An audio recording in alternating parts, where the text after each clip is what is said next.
Hey, welcome to Tone Talk with Mark Uzansky and Dave Friedman. It is a special Tone Talk with Jeff Pilson and special guest George Lynch too. Who just happens to be here. Who just happens to be there. You guys need a new intro. What are you doing there, George? You need a new intro. Oh shit! Oh, Bone Talk. We need more Bone Talk. Oh no, you got to change the whole thing to Bone Talk. You need us to write the music for the intro. I would be into that. Yeah. Sure. Sure, you can do that. We'll promise to take you to dinner. Dinner?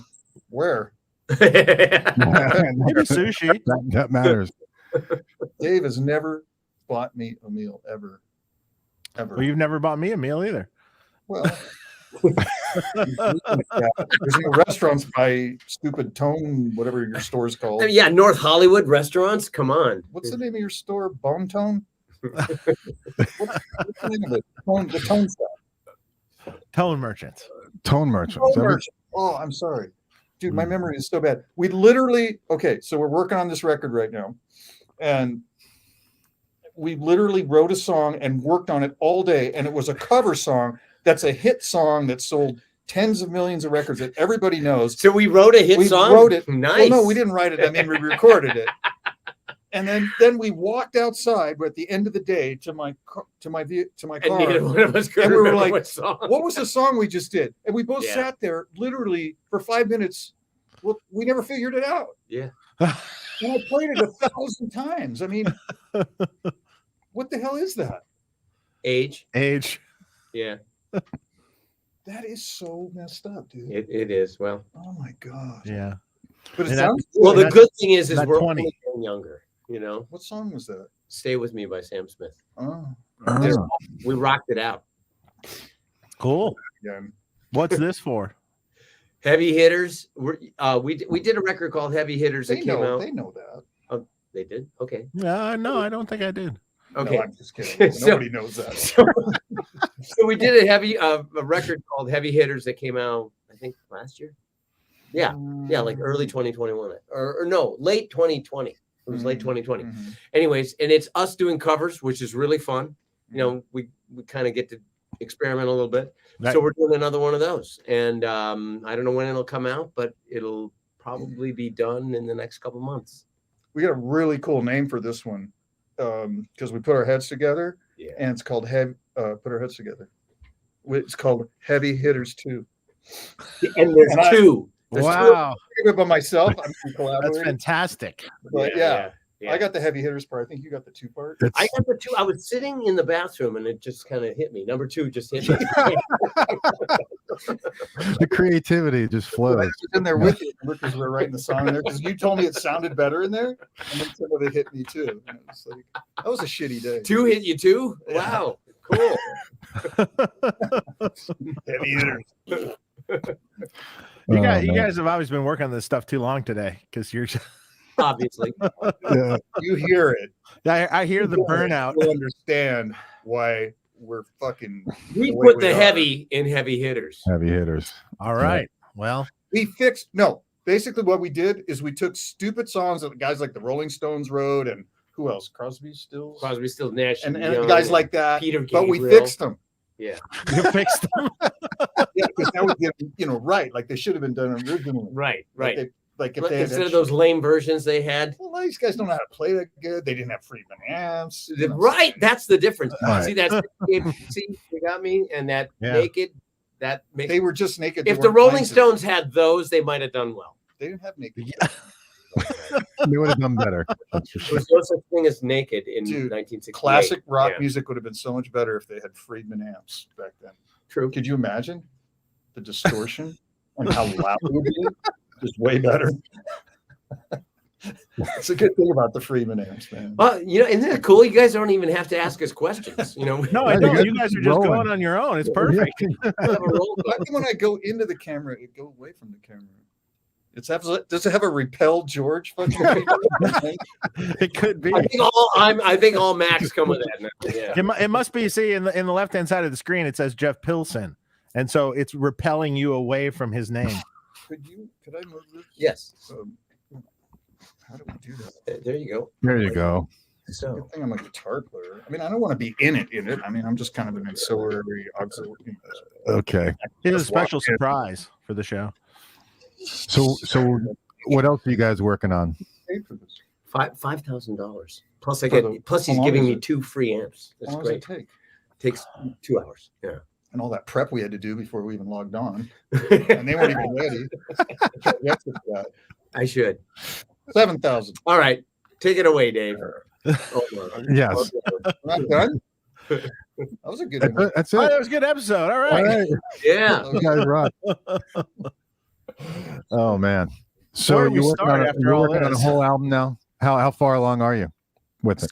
We just did the 7th song, but I mean we're only doing musical beds right now. We haven't done vocals, and there's only a few bass tracks. And Brian Tishy's going to add the drums when we're done with the 11 songs. So we're 7 songs in with musical beds, if that makes sense. 7 of 11, all covers except for one, which will be an original Christmas song. Oh And, boy, a Christmas song. well, it's in our contract. I see. Atheist writing Christian and singing Christian songs. It's a Christian song for atheists. That's what it is. Yeah. We put the atheism in. God after Christmas, yeah. Wow. Anyway, okay. We're here to make friends Yeah. and increase our fan base. You're doing a brilliant job of that. And man. yes, Wow. yes, we don't- we're So what's the Christmas song? Next, it'll be on Blabbermouth. Something about Christians, and George calls Christians something. I didn't know Let's hope Christian not. anything. I just said we're taking the God out of Christmas. That's music. all. Oh my God. Okay, I feel we got out of on the wrong foot. So, what the title on title on like Blabbermouth or something would be George Lynch, Godless Christmas or something. God Killer. That's my new band. God Killer. Yeah, exactly. There you go.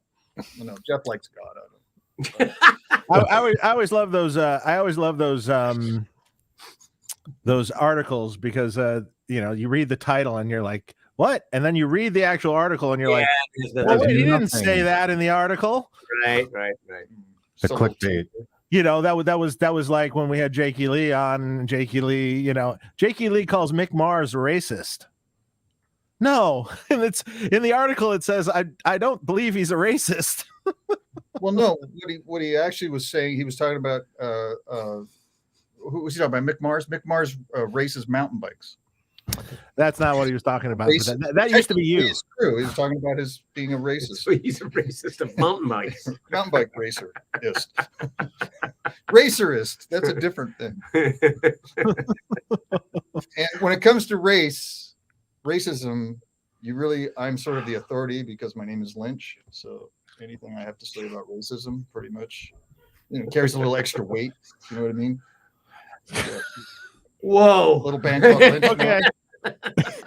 Silence is just. I'm not even going there. It's a good thing nobody watches this show. Yeah, that's true. That's true. We don't get much audience. No, all the news media and everything that never comes. Right? If we were edgy, intelligent comedians, we get away with this. Well, the intelligent through it, everything. But we're that's dumb no fucking way. musicians. So everybody gets mad at us. Oh man. Please So take it away, guys. yeah. All right. So You guys invited what's us. going on with Foreigner? What's going on with Foreigner? Well, we're gonna hit the road again middle of February. We're starting off with a cruise, one of those. I think it's the Rock and Romance cruise. So And COVID then cruise. And then we're doing, amphitheaters and that kind of thing up until May when we go to Europe. And we're going to go to Europe. We're going to play the UK with Whitesnake. I think 7 shows with them, if I'm not mistaken.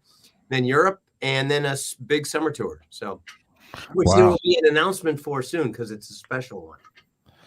It's funny. It's funny how when you've been playing. How many years have you been in Foreigner now? 18 now. Holy crap! Wow.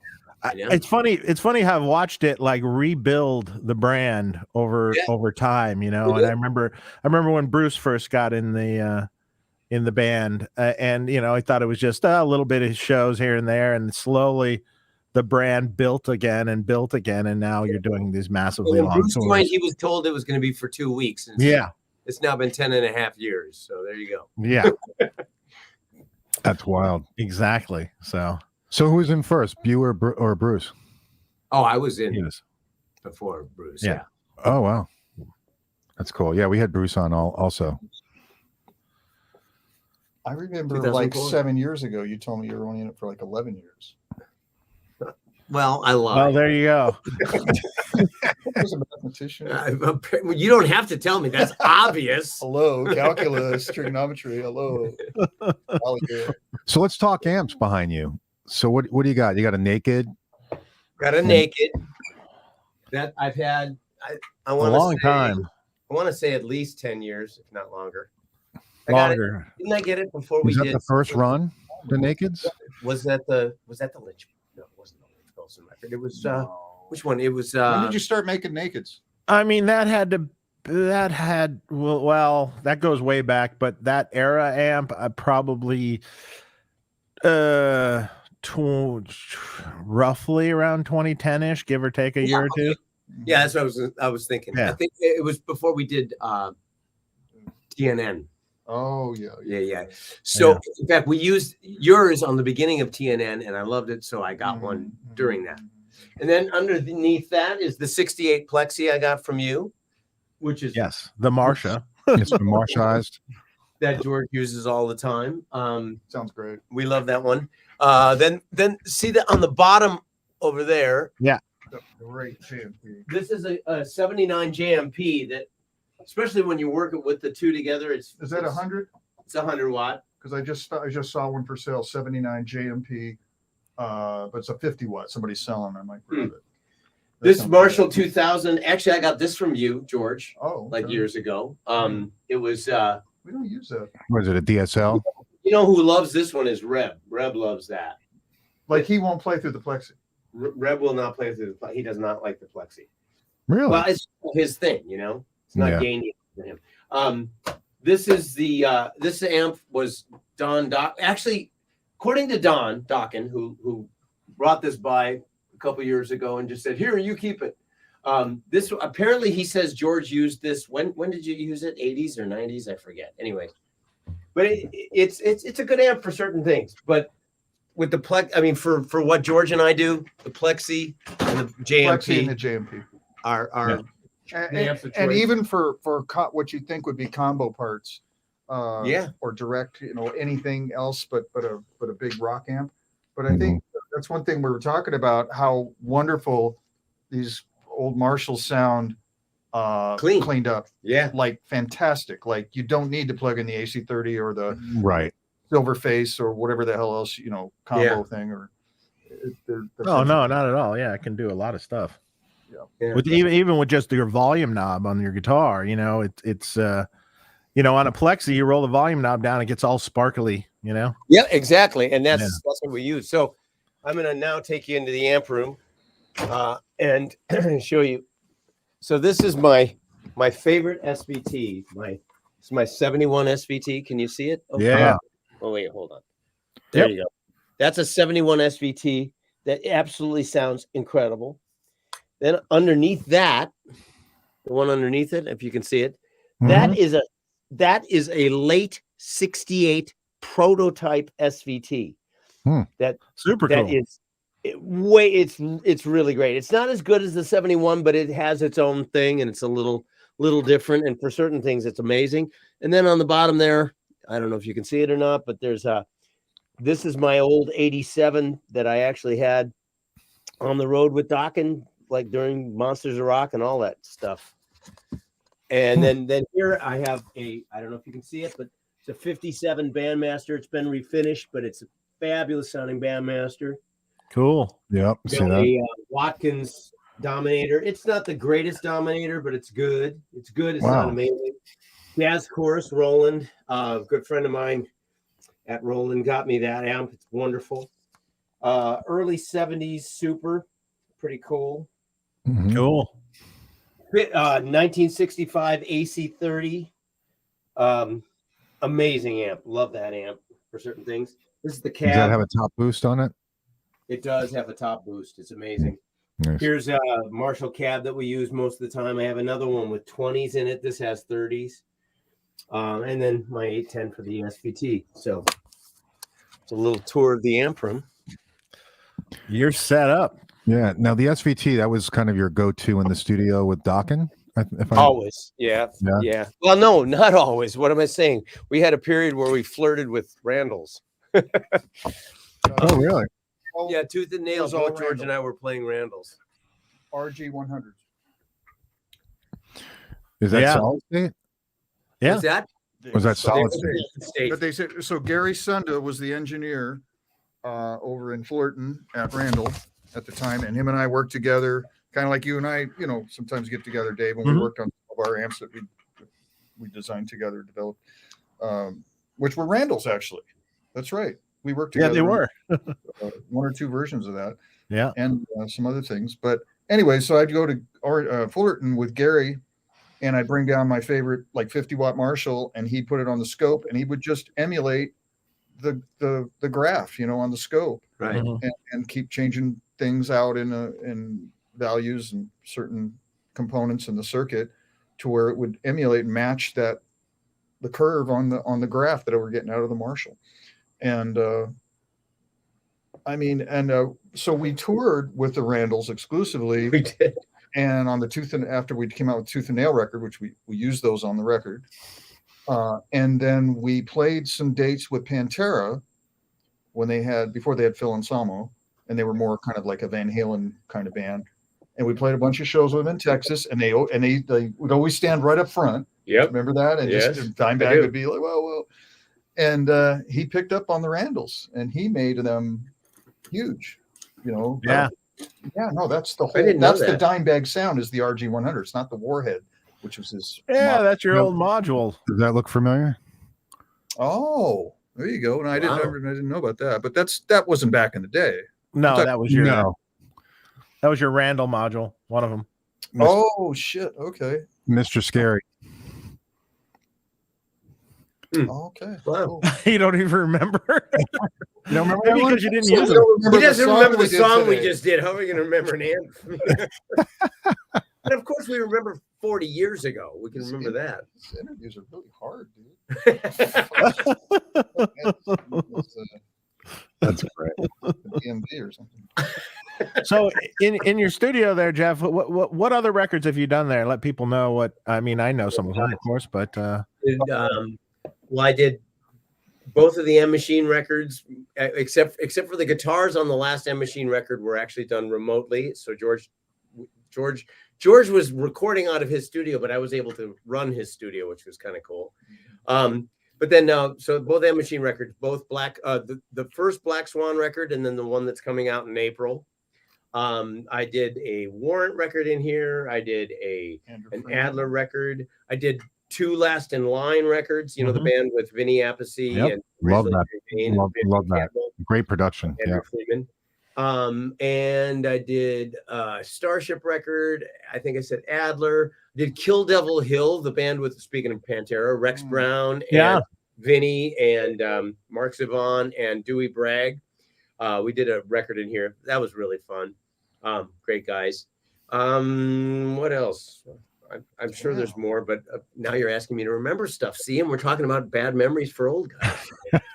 What song did we do today? The DMV test. They asked you that actually at the DMV.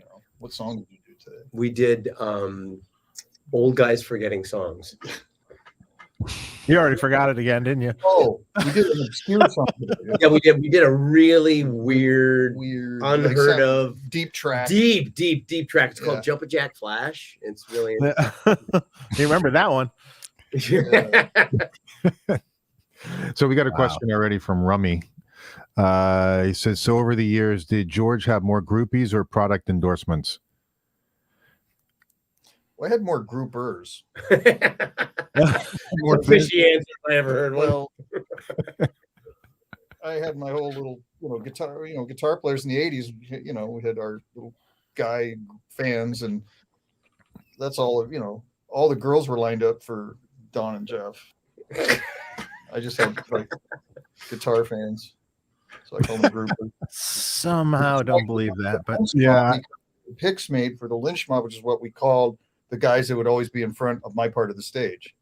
And then I had picks made up, so Lynch mob, and I throw them out. And you figured, why rename a band if I've already got the picks? Well, I invested a lot in the picks because you have to have the art charge up front, and then the Exactly. screening, Exactly. yeah, absolutely. minimum order. You have to have like 144. Or something. Yeah, Someone to get- came in and ran out. That was my daughter. My daughter. You're like, oh, I'm not He's supposed to be busy. in here. People say hell of an amp room, Jeff. Thank you. Did you show them the Gibson EH-185?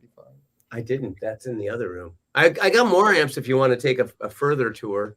They're like, oh, that's okay. Sure. I mean, I Why won't All say right. no. Believe me, this show, they'll love it.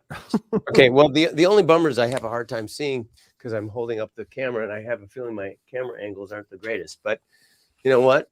We're going to deal with it anyways. All right, so we go from the amp room into the tracking room or drum room, which is in here. And yeah, what George is talking about is, see in the corner there? That's an old Gibson EH-185 amp. You Oh, see yeah. that? Mhm. This is a great one. That's a really, really, really good old EH-185. Here's the old cab with 20s. Drum kit. And there's my daughter's cello music. Nice. So So you can put strings on your tracks then, huh?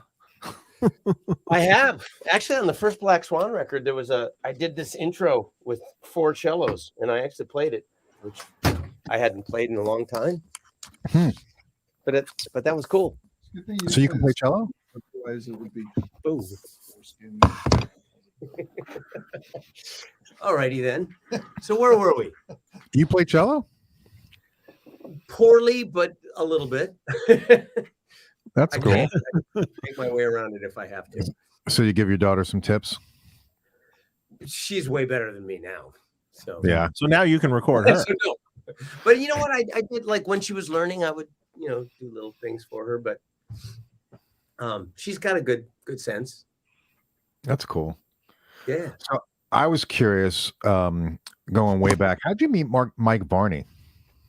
How did I meet Mike Varney? Well, I had just moved to San Francisco this was in the summer of 1976. I just graduated high school, and over spring break of my senior year of high school, I came down to San Francisco because my sister lives there, and I stayed with her, and I decided I wanted to move there after high school. So I auditioned for a band and got the gig. So that, and then they were cool. They waited until I graduated high school, and then I moved down to join a band there, which of course which only lasted about 3 weeks, but it got me to Northern Cal, which was cool. And while I was there, I met Mike Varney. Ah. And then he was the one who ended up giving you the call to get into Dokken, right? Yes, that would have been 7 years later, but yes, he did. Oh, wow. Wow. Super cool. Super cool. So, so during this whole pandemic, what have you been doing? A lot of recording because I love to record and love to play. And then spending time with the family. Foreigner was off the road for 1 year and 4 months. So in that time, we did the Heavy Hitters record. We did an M Machine record. I think that's all I did in 2020. I think I forget. But anyway, so between those 2 records and being at home with the family, that was plenty. Yeah. Well, it's nice to spend time with the family. I'm sure you were touring Wonderful. before it, right? You were probably on the road a lot. Yeah, 16 years kind of nonstop. So it was great. It was great to have some time. That's cool. We have a question from Casey McNerney. Dave, do you know what happened to all those 79 JMPs EVH used to carry around? He had like 10 of them. Maybe Lynch knows. Well, they're still at his studio. Oh, they are? Yeah. Oh, wow. Him. Eddie has old 79 JMPs at his studio. Yeah. I don't think that anything's going to be sold anytime soon. But they might let George borrow it. Yeah, just give me the number. I'll give him a call. Wolfgang pretty well. Well, there you No, go. I'm sure everybody and their mother has been hitting up. And Yeah, that's of kind of course. you don't want to do that. You don't want to be that guy. Yeah. I couldn't imagine. yeah. I'm sure he doesn't want to sell any of that stuff anyway. Dave has a great Jose though. Oh, really? How did you get that, Dave?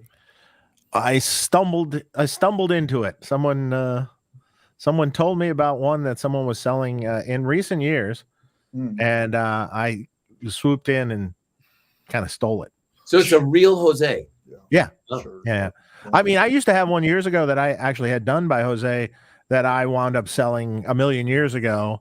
And then, of course, the person that owned it then recently in recent years sold it for about $18,000.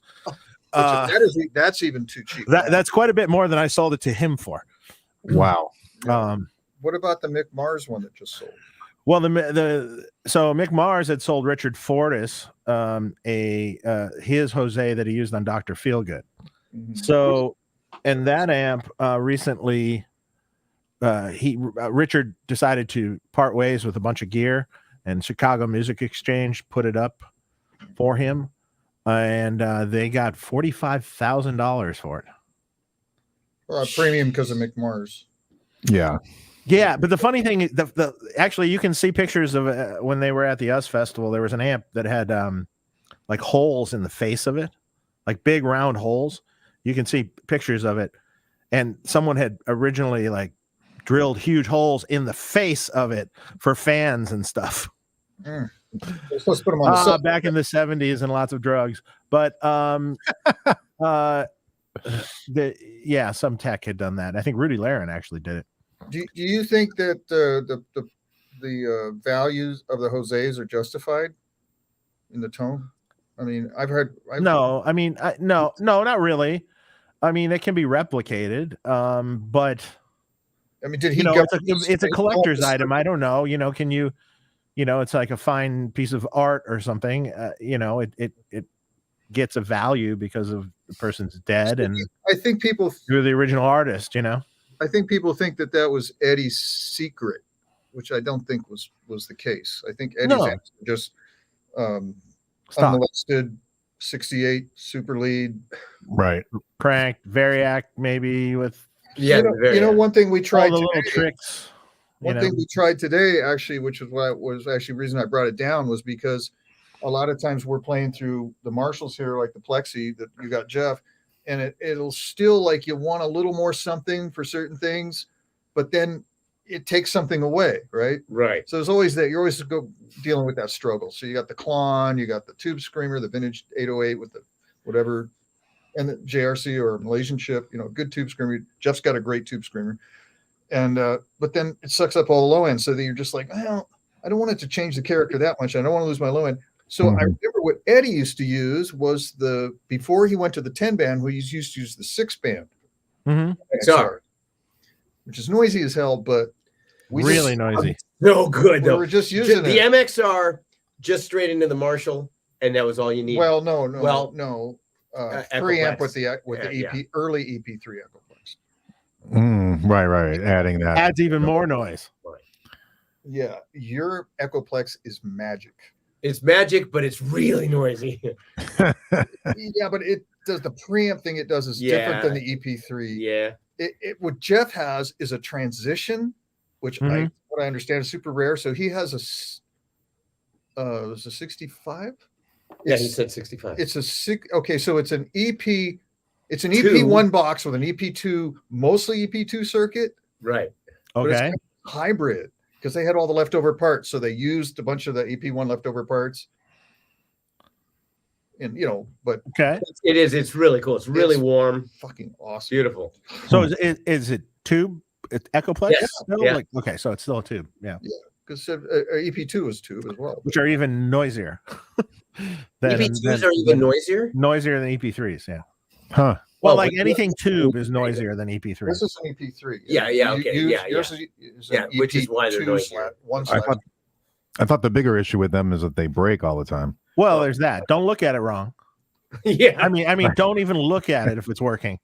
Don't touch it. Don't turn it off. Don't do anything. Just let it go. Can you imagine people used to tour with those things? I do. No. Look, I have one that is in a constant state of disrepair. It's like it gets repaired, and then all of a sudden it eats the tape, and then something else, and I swear to God, I don't think it's ever been working since I bought it. So And not to change the consistently. subject, but speaking of Variacs, we were talking about this too. I'm finding, because George gave me a Variac, right? That Yeah. white one behind me there. Mhm.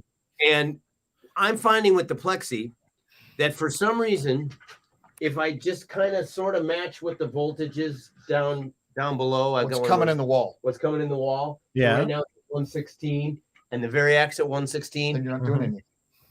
I'm not doing anything, but that seems to sound the best with that head. Now, George was saying that usually you like to bias them for 110 and then put the Variac at 110. No, I bias it like for 90 volts. I put the Variac at 90 volts and then bias the amp for that, which is so it gets very kind of hot and gainy and warm and cool when you do But I that. didn't know, we couldn't remember if you had done anything to that. So I think I just serviced it. I didn't for the Variac, no. But No, you definitely didn't. You want Yeah. that bias to 90 before you run it at 90, right? We'd have to bring it back. well, you can bring it down to 90. I mean, it's not going to hurt anything, but it sounds. I've but you heard it and lose- I don't like it. Yeah, It's- you lose something there. you Well, really- here's the funny thing is even though your Variac might say 116, it might be a few volts lower.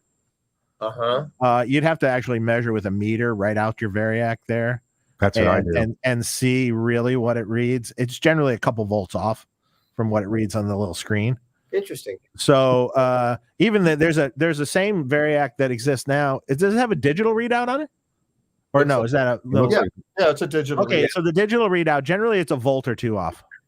Interesting. Generally for you generally like if it says 116 on your thing, you'd set that for like 117. So you might actually be dropping it a volt or two. Huh. Well, for You'd have some to reason, measure. that's the way it sounds best to me. Also, running through the Variac changes the tone a little bit, which is interesting. Hey, is there a difference between? Like I like to use my Ohmite vintage one. Is there a difference between Variacs? Is voltage? Oh well, that's a good question. Well, this is Tone Talk. This is really getting deep. Yeah. That's a good question.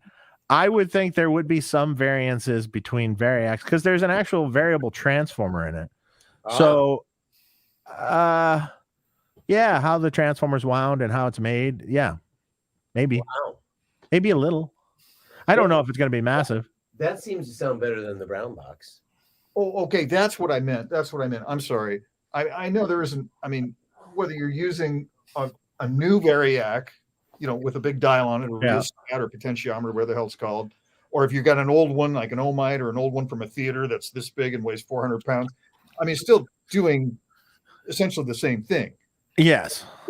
What I meant to say, what Jeff just brought up was The brown box. Yeah. that compared to the technology in something like the brown box. Is that?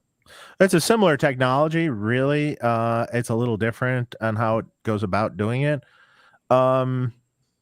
I haven't noticed it sounding any different when I use. Yeah, it might not, but maybe. I like the idea of using the old school. Actually, the Variac that is sitting on top of the amp there is the one I have right next to me here. That's the one I like. It's the one I recommend. It works well.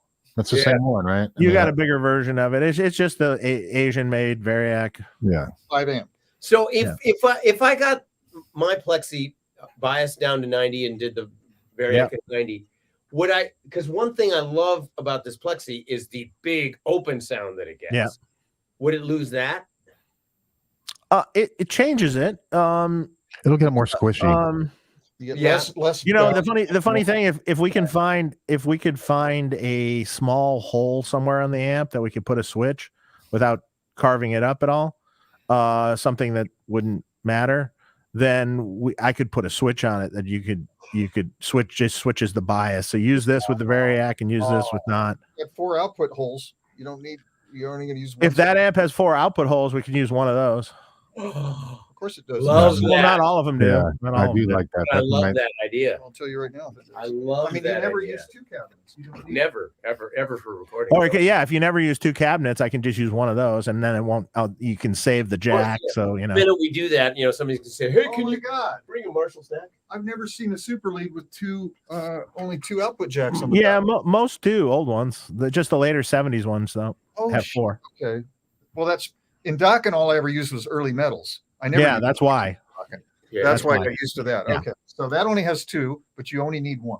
right. So you could use that pot. To make a bias, Or that to make to Yeah. have, so it'd be a different bias. Yeah, you're just gonna have to remember to make sure that you don't screw up and leave it on 90, but have it at normal wall voltage, because then your tubes will melt. Yeah, they'll melt. What right. about doing that circuit change that you've done to all my old plexis?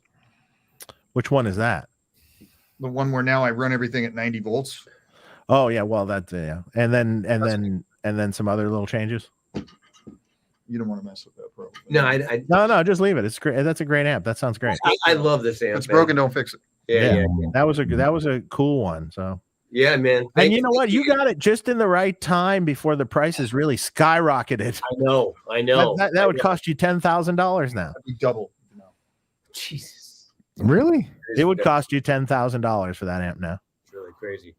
That's like a 68 Plexi 100. No, that would Yeah, cost you're right. It would fortune. cost So that, since yeah. you used it on all these records and we use it now, you could. Well, I know you're not going to sell it, but you increase the value of it. The provenance has gone up on it also. Yeah. Yes. Yeah. Now you're the painter, but you haven't died yet. So Should I hurry up and get there? So well, that's your daughter will just yeah, that's benefit from that. So and- much money when we die, dude. It's Oh, gonna be man. great. yeah.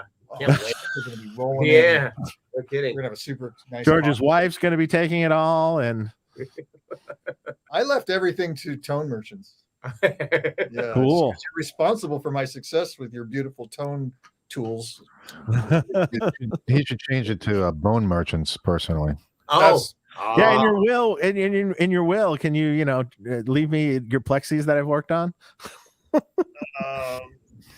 I'm gonna leave you Jeff's plexi. That was- Hey, I wanted to ask George while you're here. Could you have a story on that cab that you did with that VH cab that you did with 2 notes? That Van Halen cab. So I bought one of Eddie's cabs from Flag Systems back in the day. Remember he took all the Tolex off of them. He had all the barefoot ones, and then he went and got those carpeted Flag System backline. Yeah. But anyways, so I bought one of them off of them, but it didn't have any speakers in it. It was just a cabinet. Oh, okay. Different speakers in over the years, and now I ended up putting in the same speakers he had in it, which is the 2 JBL D12Fs on top, and the whatever I don't know if they're pre-rollers or whatever, some old Celestians on the bottom. I 20 wound up putting those in. You'd know better than I do what's in there, but it's kind of the Eddie setup, the classic Eddie Right. setup. No, that sounds JBL great. on the Celestian, and it does that thing. And then Like- that got used for the 2 notes pack. Got using 2 notes a pack. I mean, I can't really use it on tour because I can't take cabinets with me because I can't fit them on the overhead compartment. Yet. Yeah, right. I have Right, to, like, yeah. use the overhead compartments. Yeah. No, and actually, I in the wall of sound, I've got both of the cabs running. So because it's got the top and the bottom speakers, or however it is. So I blend them, and it sounds really good. Because it's like it's got the Lynch cab A or VH cab A and VH cab B. I think You're it's talking about the 2 notes thing. Yeah. the 2 notes thing. Yeah, Oh, exactly. I thought you meant the actual cab. Yeah, everyone has your cab now. It sounds great. Real deal, dude. You got to have the real deal. Yeah, well, it's different, but I'm sorry, and and it's great, but I have not. I've tried to find a way to record that I can live with.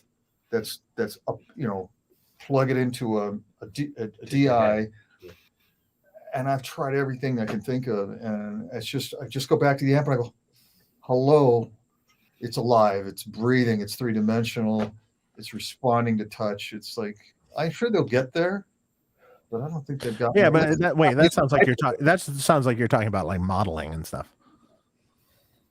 Yeah, I guess I am. I didn't even know. Yeah. Yeah, Never- you started going off in the modeling thing, not so much the IR part. Yeah. You just stay with the cabinet. It's fine. Well, the thing is, I mean, You got the real deal. Why not use it?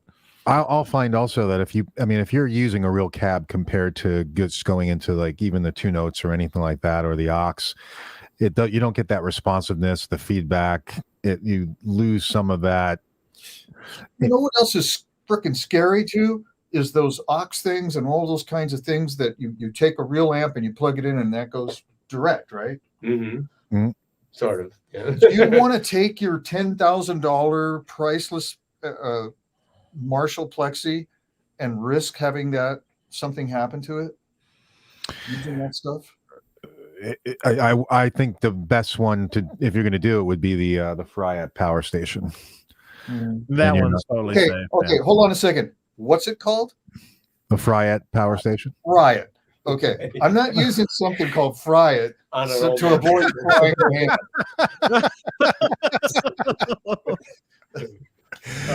I have you guys know Richie, right? You've done some stuff with Richie. Mhm. So he just actually, I talked to him last week.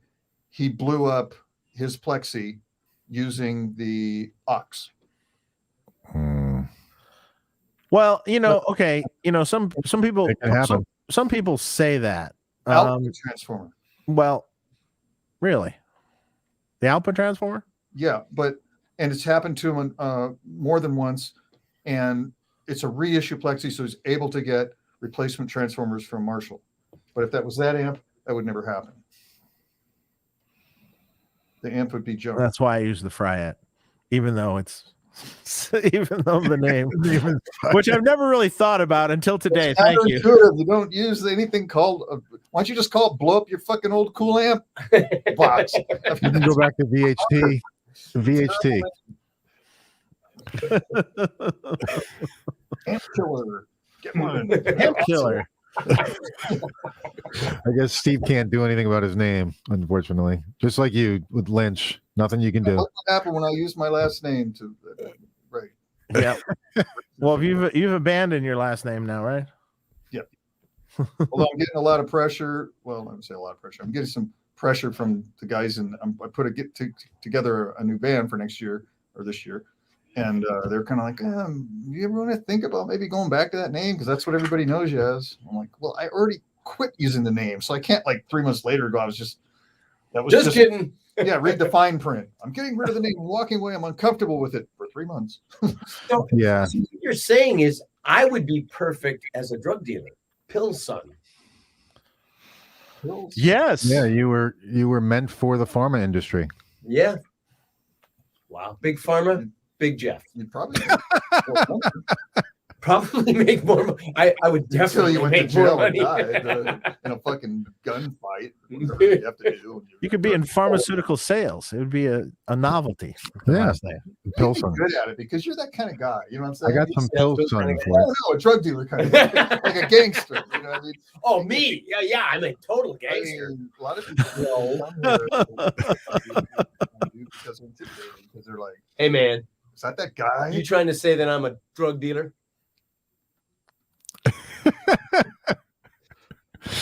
Gold tooth. Right? I should tell my drug Headlines. Oh, you should. Jeff Pilson, drug dealer. The other day? Yeah. That's the story you want to tell? Oh, no. Good. It was a cool story. Go ahead, guys. All right, we got a question from Sloppy Fingers. I tried reading it. I'm not really sure. Maybe someone else will get it. Alt Uni amps only had trans tech and digital modeled X trans amps. Guru Mr. Friedman tried tubes for amps. Would there be a eureka moment? Tell me. I have no idea what that says. Okay. Yeah, Sloppy Fingers. I'm sorry, dude. You got sloppy fingers. You know what that reminds me of? The t-shirt that we're working on. Remember the t-shirt we were going to print it up for Toe Merchants? Oh God, what was that? I've blown a few trannies. Well, maybe that should be for Universal Audio for the UA aux then. Oh, there you go. At least according to your story. Yeah. Want to blow a tranny? Get an aux. We're also marketing gurus, by the way. I don't know if you knew that. Yeah. It's another thing we do on the Change side. industries, you know. Yeah, we don't like to talk about it. Yeah. We don't brag about it. The views expressed here have nothing to do with Tone Talk. The motto of your company. You came up with that? I blew a phrase. tranny. I'd like. No, I know that was you. And then there's a picture of the transformer. What I want to know is how do you know so much about trannies? Well, because his son-in-law blew a bunch, you know. Oh, Yeah. Oh, how is he, by the way? Is he doing good? He is doing good. Yeah. I mean, Good to hear. Yeah, I mean they're going out. You know, I think in March. Priest is going. it's amazing. Yeah, glad to hear it, man. Yeah, he went over. Got over the hump of the recovery thing where, Yeah. his body kind of healed. He's a young guy, So Yeah. Thank God. Good to hear. Boy, he was just in the right place at the right time. Yeah. Yeah. Right city at the right time. Right. Thank God. Yeah. Yep. Anthony DiCarlo, thank you for another great show. Jeff, what gear, pre's and DAWs do you use to record and mix with? Pre's. Oh, all right. Well, I don't do on most of the stuff you hear. I don't usually mix it. Either Alessandro Del Vecchio does. Wynn Davis mixed the TNN record. Chris Collier mixed. Mhm. Did he mix? No, he didn't mix it first. I forget. Anyways. Jesse. Oh, Jesse Ray Ernster. Yeah, Jesse he's Ray really good. Ernster. He mixed the heavy hitters. So I don't do the mixing, but I work in Pro Tools. I got HD Ultimate, the really good Pro Tools. But the secret really is the front end, and I have a lot of vintage mic pre's and here. Once again, We're going traveling again. so my go-to for guitar is this Real Live 1272. Right. That's the best. I love 1272s, and I got a bunch of them. But these two right here are just so incredible for guitar. Above those, by the way, are some. These are from a old UA board or Universal board, an 1108, and these two are from Sunset Sound. So these were from the board that recorded the first Van Halen album. Now, and so I got a bunch of 1073s. I've got some 351s. This Ampex. This is a 53 Pultec that we always put in front of the 57 on the guitar amp, and that thing. Sometimes I use the EQ when I want to focus it a little bit, but a lot of times even just leaving it out, just putting it in there, it warms up. Right. I got a bunch of old V72s, which are great for certain things, especially like because these are tube. I also have Cole's 4038 mics that I use for overheads, and these on the 4038 is just magical for cymbals. Just you get some great stuff. Yeah, and then a bunch more 1272s, and then I got a bunch of these APIs that I use for certain things. I really like those. Yeah, especially on tom-toms, love those. Got an old LA2A down there. That's wonderful amp. Compressor limiter. And then I got a bunch of 1176s you see there. I love those. So you kind of have a good idea there of the mic and the stuff. Absolutely. And what were you? What were the mics you were using on the cabs? I use a 57 and a Royer 121. Yeah. Yep. Industry standard. Industry standard. It used to be the 57 and the 421. 421. And I've done that too. That's Bob Rock's go-to. The Royer is just right. Royer just has this depth that no other mic has for me on guitar. I think if you only use one mic, what would you use? Well, I mean, a Royer would certainly work as one mic. I like just Royer. When you just use your Royer, especially on your cabinet, it sounds really good. The 57 is just maybe added in just to get a little crispness and a little more high end, but I know everybody uses a 57 kind of like their one go-to mic, but I'm not really so sold on that. It's a bit, I don't know, a bit harsh sometimes. So I would probably take a 57 if I have one. Yeah, I've gotten great sound with just a 57. I mean, you got to place it right, and you got to remember too, like when it comes time to mixing, a lot of your low end that you've beefed up in the guitars and put in with your Royer and in there, they literally lop it all off. That's right. That's right. So at that point, you know. But that's why I like the blend of the Royer in there, because even though you shelve off all the real low end, a little stuff, warmth underneath. the warmth that it carries throughout the full spectrum is just, it's amazing. So, but I hear you, you know, and when guys then who's to argue? Van Halen, just 57s. Yeah, but I've heard 58s too. Well, 57, the capsule for 57 and 58 are exactly the same. It's just the screw top thing. The screw top thing. Yeah. Oh, really? Yeah. Oh, I thought it was a wider. But it causes it to sound a little different because of the cover that goes over the capsule. 57s are a little more focused, I think. Yeah. 58s are a little wider. I know Michael Landau, favorite guitar mic is a 58. See, we've never tried that. No, we haven't And done I've it. wanted to try that for like A 58, 10 years, just a and I've 58 never instead of just a like gone to 57. just go to Oh, Guitar Center and buy one. I got shitloads of 58s. Oh, you did? Sure. Oh, I don't even have one. I mean, it's like just the standard vocal mic, right? That everybody has. That was the original vocal mic that everyone used, and maybe should still use. I was at Royer years ago, and the guy there. Oops. They went to They have a book. They have a book. There went the drink. Oh, that's a nice. What's that? Is That's that by? R2R Super Fuzz. Oh, he makes great stuff. Yeah, it's Cool. good. It's not warm and not too. I've got something on order with him. Yeah, good stuff. It's awesome. But they have this at Royer. They have this a book with all these Polaroids and pictures going back to the 60s and 70s of all these famous mic setups, and invariably they would not close mic, and a lot of times they would use the big large diaphragm, like Neumann's and stuff, you know, and like Clapton would never allow his cabinets to be close mic. Yeah, I mean AC/DC was at least some of the AC/DC was recorded that way too, with full like Neumann's. Now, how far away are we talking about from the cab? The thing, you have to be really careful when you do that. Yeah, not a little bit away. I forgot the exact. There was I forgot the spec, what the distance was a little bit, but like a few inches. No, a couple feet. Oh, yeah, feet. I think a couple feet for Neumann. Yeah. Okay. Yeah. I don't know. Personally, I love the sound of a close mic. To me, I just love. But that's not what your ears hear when you go in the room. No, but that through. You know, I mean, when you put it into the studio, to me, that's the in-your-face thing. Why don't they make a mic that's like a human head that has microphones where the ears are? They do. They do? Yeah. Have they? Yeah. What's it called? The buy something head. It's actually a head, and it has. I had that's something different. No, it's not. No. I have done that too, though. But, that's right up there with blowing a few trains.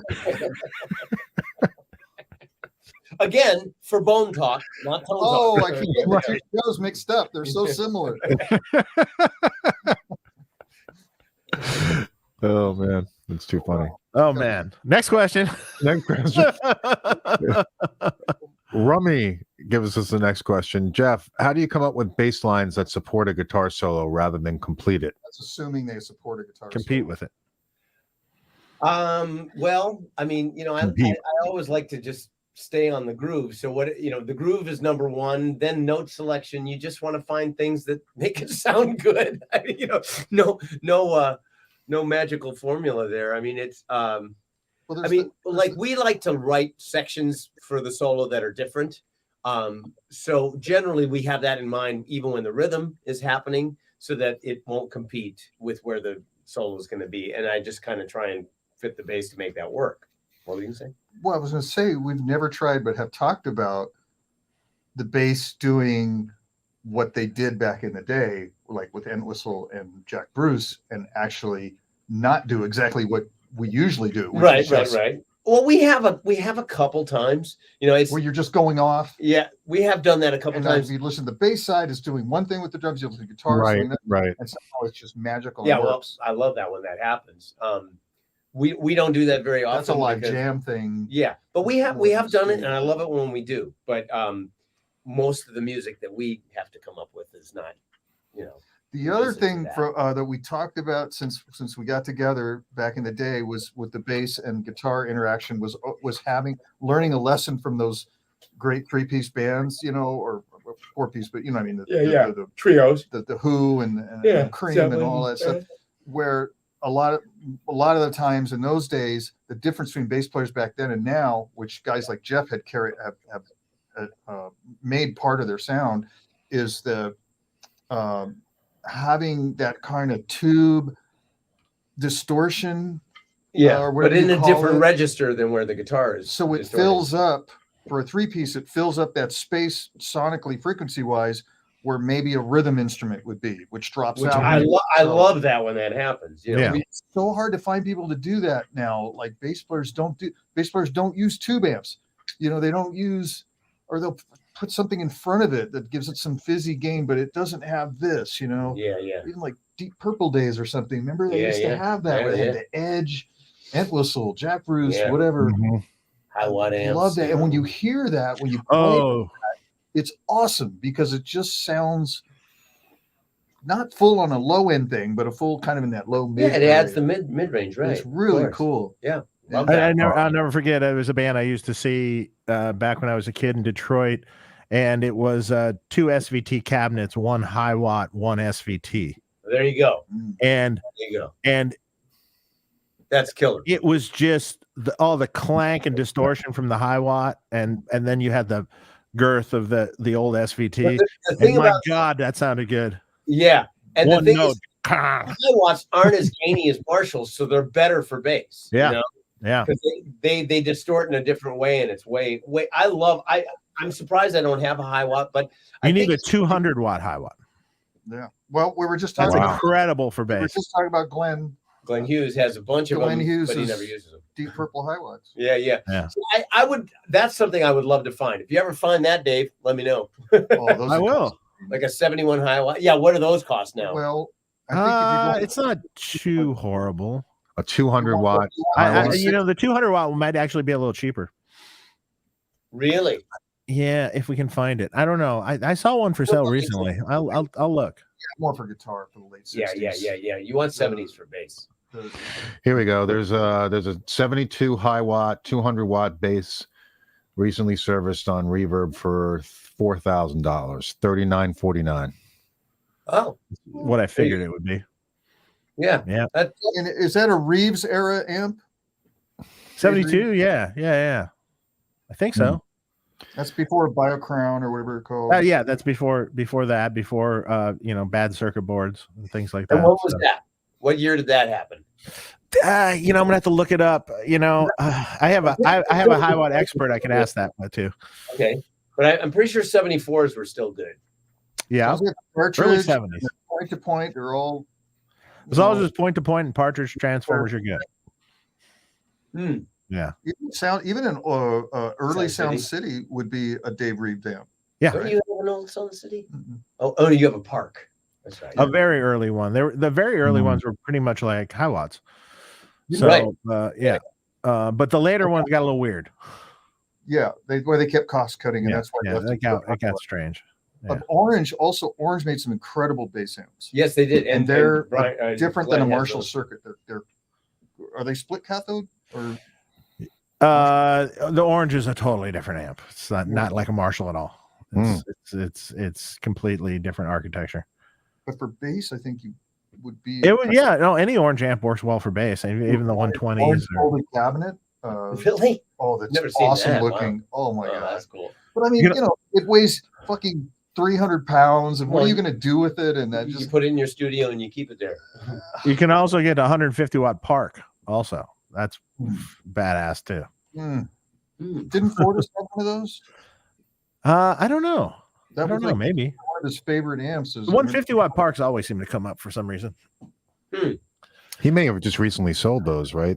Yeah, I think he sold up just about everything. Yeah. Yeah. Well, and then he bought a 59 Les Paul. Right. Oh, he put it all into one thing. Yeah. That's Yeah, what he's he telling us. consolidated a bunch of gear to get some more expensive gear. Wow. Mhm. Do you know what Paul he got? Some 59. I'm not sure exactly what one. I mean, Yeah. He was hunting for it, and then he told us. he found the one he wanted, and then he decided to liquidate a bunch of gear. Like he said, he goes, well, if I drop dead tomorrow, a whole bunch of gear, if my wife has to deal with selling it, is not good. And if I have a few choice pieces that are great, then he still has a lot of gear. The thing is, George and I would be willing to siphon through his stuff and make sure that the right stuff gets sold to the right people. Pinch, You're good like that. Pinch a few of them off top. But Paps. Pinch amp procurement service. Yeah. Paps. Oh, Paps, man. it's a mere business. It's a like blue Paps ribbon business. mere business. Mm. Mere. Oh, Paps. I'm sure you will not be getting a phone call from him. In fact, he won't let you anywhere near his amps now. Yeah. Uh, He'd have to be dead, and he's not dead, so forget it. Guitar Rocks. This is for Mr. Lynch. My guitar hero, he says. How did you meet Warren DeMartini? And before ESP, were you approached by other companies? And why didn't you go with them? That is a hilarious question, because that's like, oh my God, I am such a huge fan. You're my idol. I love you. Can you tell me more about? Did you ever meet Eddie Van Halen? What's he like? It is. That's a funny story. But he loves you. Oh, that's good. So how did you meet Warren? How did I meet Warren? I don't know. We're both in the same bands. I mean, well, Warren. Now I tell Wasn't he this. in Dokken for a minute? Yes, kind of? yes. See, I went to do Ozzy. Really? I took a leave of absence from Dokken. I thought I'd be maybe quitting if I got the Ozzy gig, which I didn't. So when I came back a month later with my tail between my legs, and I went crawling back to my band, and they got all, we got somebody to replace you. They got Warren, but we used to practice in the same rehearsal place. So Warren just would go next door. So then I got back, and they asked me to be in Rat, and I was like, well, when we met in the hallway, and we're just going like, why don't we just go back to our normal regular bands? And we did that. And That is hysterical. I've never heard that story before. Maybe no one has. maybe it didn't happen. Yeah. Well, we met in the doorway. That's the answer to his question there. That's so funny. And what about any other companies approach you about endorsements besides ESP early on? Me? Yeah. Yeah. You. I don't Kramer? know. Kramer, yeah. Weren't you gonna do a guitar with Kramer or something for a minute? I had was with Tooth and Nail, and I got an Area Pro 2 endorsement. The Arias. That's Remember right. that? Oh, Aria bass too. And we were so excited. Yeah, we Well, both. 'cause it was free gear. I mean, you hadn't played with that, right? and Area Pro 2s. I mean, come on. I mean, we've to this day, I'm still appreciative, but we couldn't really find a place to use it, to say it kindly, on the record into our awesome Randall solid state amps. So I had this Area Pro 2, but it did have this like Kramer or Kaler whammy bar. And so we used it for one whammy note. Well, there you go. You used it. And that was it. And then the acoustic, they gave us acoustic, and I used it on Alone Again. No, that's the acoustic you used for a long time. Alone Again, that's Without Warning. That's the acoustic on that. That's Right. That's that. And what else on that record? Is that the only acoustics? Did you use your bass? You didn't use it. Oh no, you did. I didn't use the bass on the recording. No, I played. you That's ever what I was playing a Jackson back then. Oh, that's pretty cool. It was a good bass. I Yeah, remember that. yeah. I mean, Area got some good mileage out of that, I think, because they didn't pay us. I mean, it was just, but I do have my eye on a future endorsement. There's these amps, Fryman or something like that. Oh, it's almost like a better. Bone Merchant Fryman. Man. Yeah. I don't know that person. Fried man. No, hold on. You're leery about Fry It, but Well, yet that's what Fried Man. that was a play on. Yeah, Friday. yeah. I got it. Mm-hmm. We're kind of like the two-headed. We finished Think for each other. The two-headed. Yeah, you have at least a full brain between the two. I did see a question earlier on. When is there going to be a George Lynch signature model Of what? of Friedman? Talk to your boy. I don't understand this question. I didn't ask it. Someone else wrote. Fortunately, Dave told me about the mechanics of the Friedman deal that Jakey Lee and how that all people loved the amp and sold out instantly, and it was awesome for everybody. Everybody won, and I'm like, and he's telling me, and I'm like, okay, what am I, chopped liver? Why don't we play Friedman amp? I don't know if you have to ask Friedman about that. It's called putting them on the spot. Boy, did you ever. Yeah. You should write a song called that and write it about that. Boy, did you ever. Oh, It's them a on the great spot. title. Putting them on the spot, man. Yeah. Dude, did we write some 80s songs or You what? can use the aria again. And then the acoustic Pro too. Do you have a Kaler? Do you still have a Kaler? Probably on one guitar. No? No. I had the one with the two bars, one on either side, the little mini palm bar. Oh, wow. I got it because it looked cool. It was totally in the way, and you couldn't rest your hand on the bridge. I was like, why would somebody put that there? But I just, it's all about looks back then. I didn't buy anything because it sounded good. I just bought it because it looked cool, or it was free. That was back then, though. Now that we've done Tone Talk, we do things with tone in mind. We learned a lot from watching the show. We watch it We regularly. learned a lot from listening back together. to our records that when we hated the Oh, sounds. God. So there you go. What we always strove for was the sounds that I think we're getting now. Right. But it took us 40 fucking years to figure it out. Yeah. Less gain, tubes, duh. I mean, the whole signal path. I mean, but it just took forever to learn to play simpler and But does it make you? How do you feel when you hear people covet your tone from back in the day? that's the thing. We were trying to do something else, but people loved what we did by accident, which we didn't really like. And then, There are times when the sounds are really good. Actually, you're being a little extreme on it, but yeah. I mean, Tooth and Nail is hard to listen to. Tooth and Nail is not a great fidelity record. It's a very narrow. But what a great vibe. But it's that's all true. vibe. If you listen to it on its own without comparing it to anything, it's fine. But relative to anything, you listen to that and put it next to pretty tiny. Yeah. Yeah, it's just like holy shit. We should get the tapes and remix it. I was going to say, is there any way to do a remaster on it or anything like that? Well, remastering wouldn't Or do much. remixing or whatever. Yeah, but remixing, it could be remixed to sound great. I would love to remix Tooth and Nail and Back and Under Lock and Key. I'd love to. I had all those tapes. I would say the best guitar sound for George was Under Lock and Key. Yeah, that was a good guitar sound. Really good.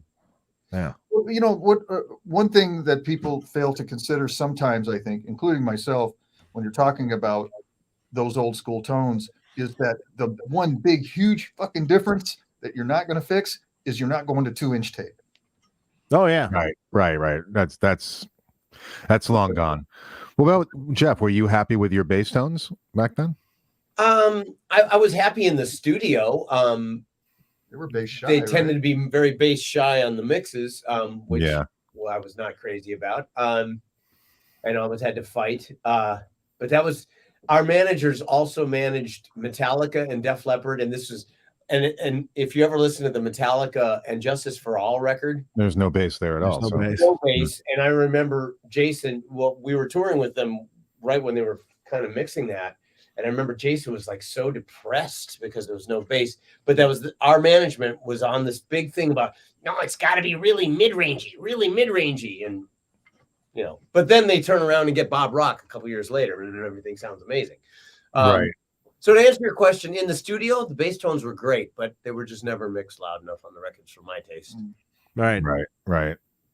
That makes sense. We got a question here. more guitars. George, huge fan as I am of the show and all the guitar geekery. For the Celestian Lynchback, what voicing were you aiming for other than a higher wattage greenback? And why is it no more? I loved it. Yeah, what happened to it? I just it's a lack of interest, I guess. Ah, They sold, you with something like a product like that, and I think this is true with most products like endorsement products associated with an artist. I mean, you're going to sell to that artist fan base, but it's not an unlimited fan base. So once you've saturated that market, I mean, who else are you going to resell to? Mhm. It's not like it's this thing that's always out there, with their demand is always going to be out there. You fill the demand pretty quickly and then just move on. That's why your model, your Limited run models. model you do, Friedman, with signature amps makes sense. You do 300 and that's it. Well, that's a new model. It doesn't work with the older models. Yeah.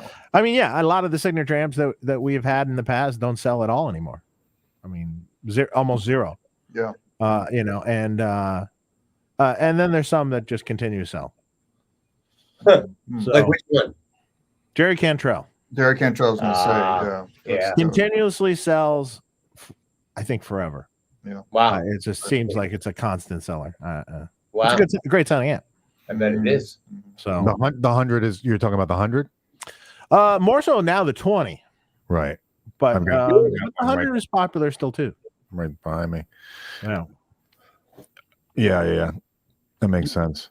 I mean, What a about- lot of people just love 20-watt amps because they're sitting. I mean, a lot of people are just playing for hobby, and they're sitting in their house, and they just don't need a lot of power, and they don't need a lot They of. want the sound of a lot of power. But they want the sound of that thing, but at a low wattage and power and level, and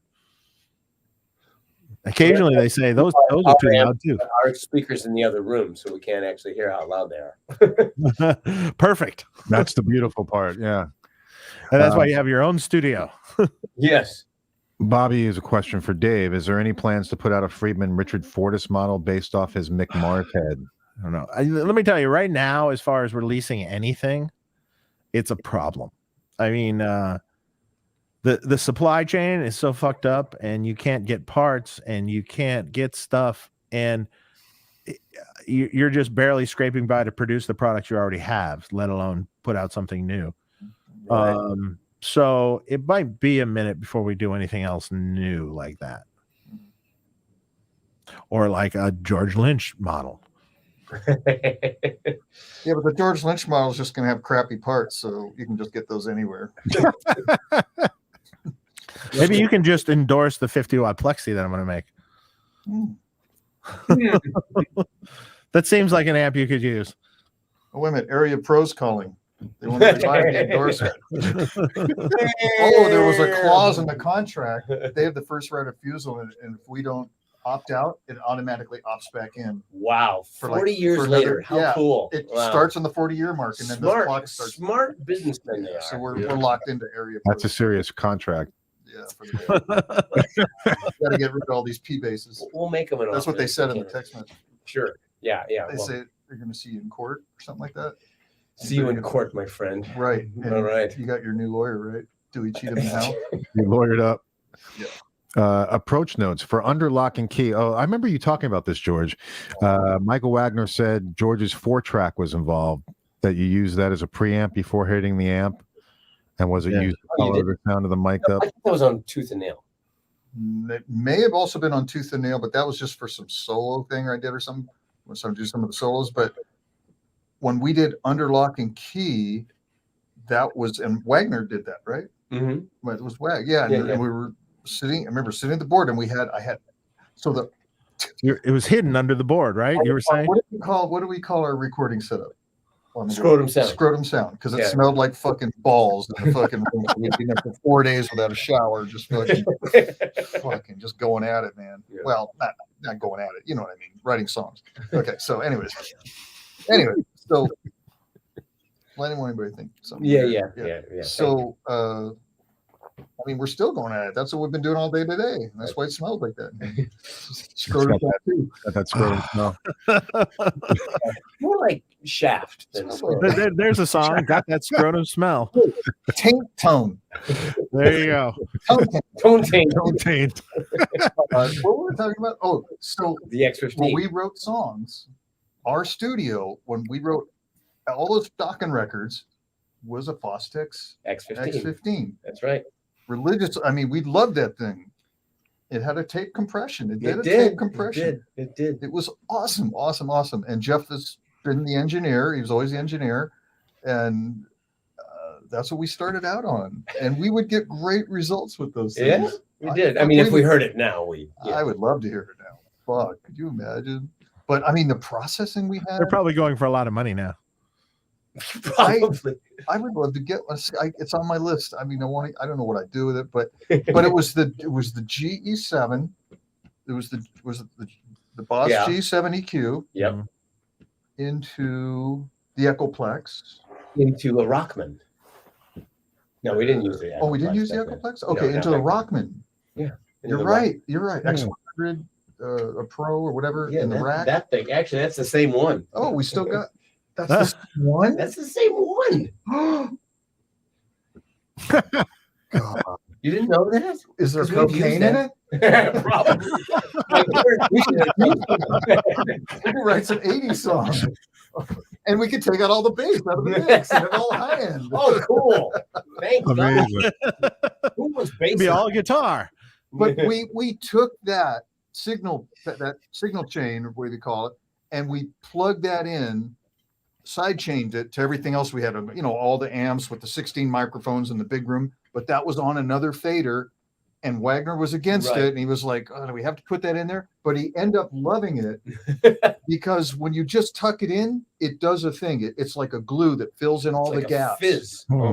It's sort of like on what the Hunter or whatever, right? When you have that It's on everything. where you that you hear that the Rockman thing mixed in with the Marshall. That's he's actually playing that.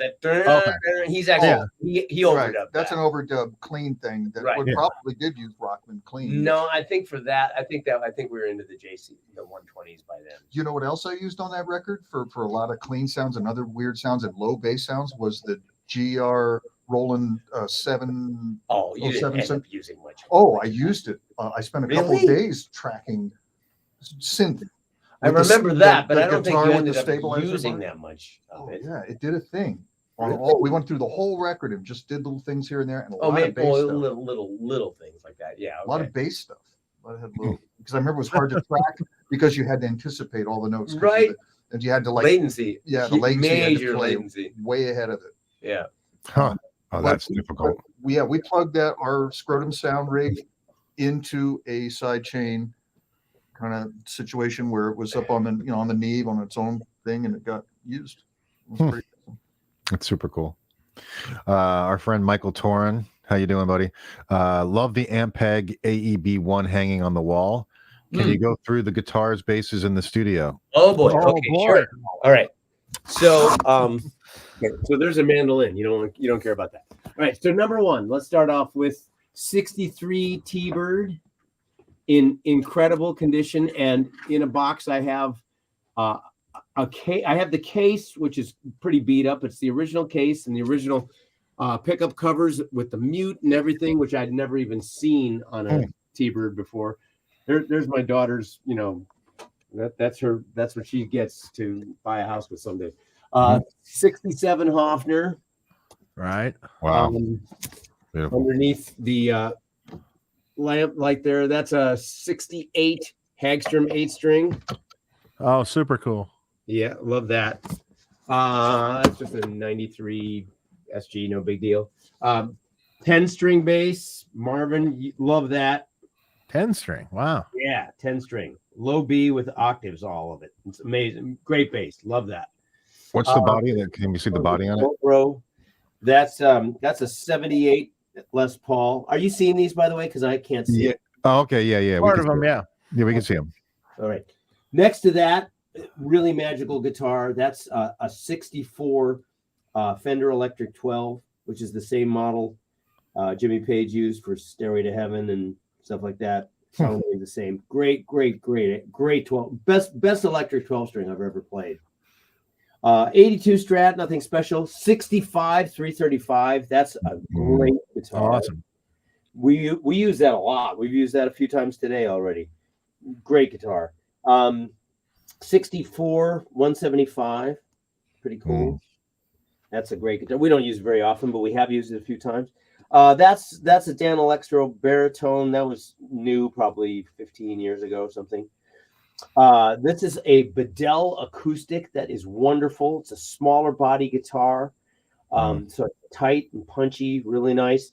And then next to that that's a 57 J200. Ooh, nice.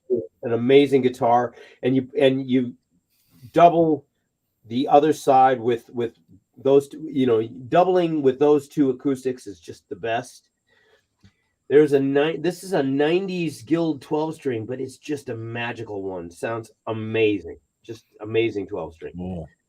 This is a 58 P bass, but it's a mock. It's one that you know who Danny Gatton was? Yeah. And Danny Gatton did a bunch of refurbishing of instruments and stuff. He originally made this a 5-string and then didn't like it and returned it to being a 4-string. But when he did, he put, because I guess his thing was to put diamonds as the fret markers. So what I ended up paying for this thing was way less than just the value of the diamonds in those markers. Oh, there's real diamonds in there. That's amazing. Yeah. I bought the neck and body separately. Then I found real 58 pickups. So it's a mock 58, but it sounds so close to my real 58. Just a great bass. Next to that, that's a 63 rosewood neck. Awesome P bass. Love that thing. There's the AEB one. That's a 66. That's one of the first 100 made. Gorgeous. Great amp. That is very cool looking. A 59 P bass that I very rarely play, believe it or not, because I tend to use the 58s and the 63. But it's a really nice condition one, so I use that occasionally for things with my fingers. It sounds really good when you play it with your fingers. 70 jazz. I mean, that's a nice jazz bass. Really nice. Move over here. This is a Breedlove fretless acoustic that is wonderful. Really nice. 59 Les Paul Jr. Ooh. There's my real 58 P bass right there. I've had that since 86. Played that on everything. That's nice. When you want a clanky, metally bass, that's the one. It's amazing. Next to that is a 5-string Fender 5, relatively new, but really nice sounding 5-string. 67 Epiphone Rivoli, wonderful. It's real round and warm. I mean, so I don't use it on too many rock records, but it's cool bass. This is another Breedlove acoustic that I got in Nashville tuning that I always just leave laying around. 58 6120 Gretsch that I ended up getting finished. George ended up playing it on one of the M Machine videos because it's just such a fucking cool guitar to look at. It is cool. And it actually sounds really good for certain things, but of course, the 6120 you don't use on everything. And then next to that is a 53 that I'm not going to take out because I'm going to bash it into thing, but that's a 53 295.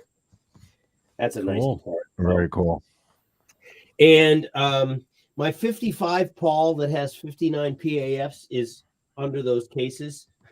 So, I only have one hand, so I can't really move everything, but that's a real special guitar. My Tony Franklin fretless P bass that he helped me get, wonderful. Cool. And then a 69 EB3 that was used by Pops Chambers of the Chambers Brothers on the song Time. And let's see, this is just a 90s, reissue 360 12 string, nothing too special. That's a 73 Rickenbacker though. That's pretty cool. That's cool. Yeah. Cool. And then over here I've got this is a 66 4005. Really nice bass. Really cool. It's only good for certain things, but it's really great. And then I have an acoustic bass over there and a sitar. So Those are the main axes. I have other ones, but they're put away. Those are the ones we use the most. That's a great collection. Not bad. Not bad. Yeah. So essentially, you never leave your studio. I try not to. It's pretty hard to get me out of here. The only thing I didn't really see was a telly. What's that? I didn't really see any. Oh, do you have a telly? There's the telly. Right over Ah, there we go. There it is. There you go. the 3 telly. Yeah. Love that. Actually, we've been using that a lot too. Yeah, when you lay down like the Paul tracks and then you put a telly And then you over it. double it with the telly. But this is another thing we got recently. That I grabbed it on the road. I still got the tag on it, and just look for cheap little cool little things, right? But Oh So- yeah. Melly Maker, right? Yeah. But 65, unmolested, unbroken, all this and that. But I mean, it's Brazilian board, old mahogany, Kalamazoo, 60 years old, where the hell it is, 65. Where did you find that? Back east somewhere on the road. We're always, we're always doing tone questing when we're out there. I mean, Right. But I got it for like $1,000. Oh, that's a great deal. Great. The Lawler, and he makes a P90 and For puts in a melody. pick guard, and it just drops right in there. Yeah. There's 3 different pick guard configurations on these apparently, and so you got to determine which where the holes are. You measure, and he sends it to you. And the P90 sounds fantastic, better than really a lot of the old P90s we were talking about Yeah. earlier. Because Yeah. we both have juniors. yeah, I got a 58 or 59. You got one too. Yep. This beats it like crazy. Beats it. It's the neck is like you that's a don't want to great stop. guitar. You That don't thing- want to stop. yeah, we're using it a lot. Great overdub guitar. And it's nice low in weight because it's not very thick. I got literally less than $1,200 into this thing, and you've got a Yeah. classic Gibson, Yeah. guitar that's Yeah, it's fantastic. awesome. That's beautiful. You can't beat that. Put it through a Friedman amp, and then you're really set. That's right. You got to use a vintage Friedman amp. Though. A vintage Friedman amp. Okay. The early Oh, market. that would be the naked behind you. Sure. I like the Friedmans from the '60s and the '70s. So they're early '70s. Yeah. Those are great. They're hard to find though. They really are. Almost impossible. When you find one, let us know. I will. Too funny. Patrick Miller. I've never loved Floyd Rose bridges. It's like a love-hate thing for me. I usually don't go crazy with the bar, but I do use it. What would be the next best non-locking option? Whatever Jeff Beck uses. That's Jeff Beck can dependable, use right? anything and just be amazing. Yeah, but that He doesn't Rose- even have to tune his guitar. He just pulls the strings in tune as he's playing it. I'm not joking. He's a pretty magic player there. I'd say the Paul Reed Smith system's PRS. It is. Yeah, that's pretty good. Or go to a 510 bridge, a dual post Strat bridge that a lot of Sir guitars have and different things. That's a good bridge too. Nothing's going to stay in tune as well though as a Floyd. Yeah. No matter what, you're still going to have some tuning issues. Depending on how crazy you go. Hey, have you ever played used an original Floyd? Brad Gillis style. Right. Gave Brad two that I was collecting them for a while, and then I was like, I don't know why. What am I going to do with these? You ever try using? I mean, they don't have any fine tuners. Well, that's first of all, that would drive me insane. He's got It's a pain in the ass. The first two. oh the my first two God, Floyd. That's right. Yeah. That's Who has them? Randy Hansen, the guy that does Jimi Hendrix out of Mhm. Seattle. who's Oh, wow. amazing. I used to be in a band with him. same legend. You were in a band with him, weren't you? I was, yeah. Yeah. It's great. Still good friends. Oh, he's such a sweetheart. Yeah. He's got the very first two Floyd Roses because Floyd Rose was his sound man. Wow, I forget one or the other, guitar tech or sound man, something. there's a good one. Bizarre Guitars in Reno. I know the name. So the guy that owns that also played in a band with Floyd Rose, which means he may have played with Randy, I don't know. No. but he has the prototype, which is crazy, freaking all machine brass, Mhm. Yeah. gigantic. Yeah. And I mean, virtually unusable. I mean, you have to lock them down and then they go sharp. Yeah. So you have to compensate and do that for every string. I mean, it Yeah, breaks yeah. your fucked. I mean, but I mean, with such I a don't even know how Brad has used it all these years. I don't. First of all, the if you don't have it set up just perfectly, when you lock it down, then the string goes sharp, and then He's got it down to a science, probably. I mean, obviously, he always sounds very in tune. So yeah. I don't even know I wouldn't how. want to be as a guitar tech. Yeah, right. I wouldn't. Yeah. No one wants to be that. Probably has to Yeah. be accurate. And the thing is, he doesn't treat that thing nicely. You know what I mean? He's It's rough about on as it. extreme as you can possibly get with a tremolo and manhandling a guitar. I mean, he's not like treating this nicely here, and it's still he manages to keep it in tune. Taking Brad Gillis's Floyd away from him would be like taking away Kirk Hammett's wah-wah pedal. Wow. Yeah. Yeah, True. absolutely. He relies on that. That's for sure.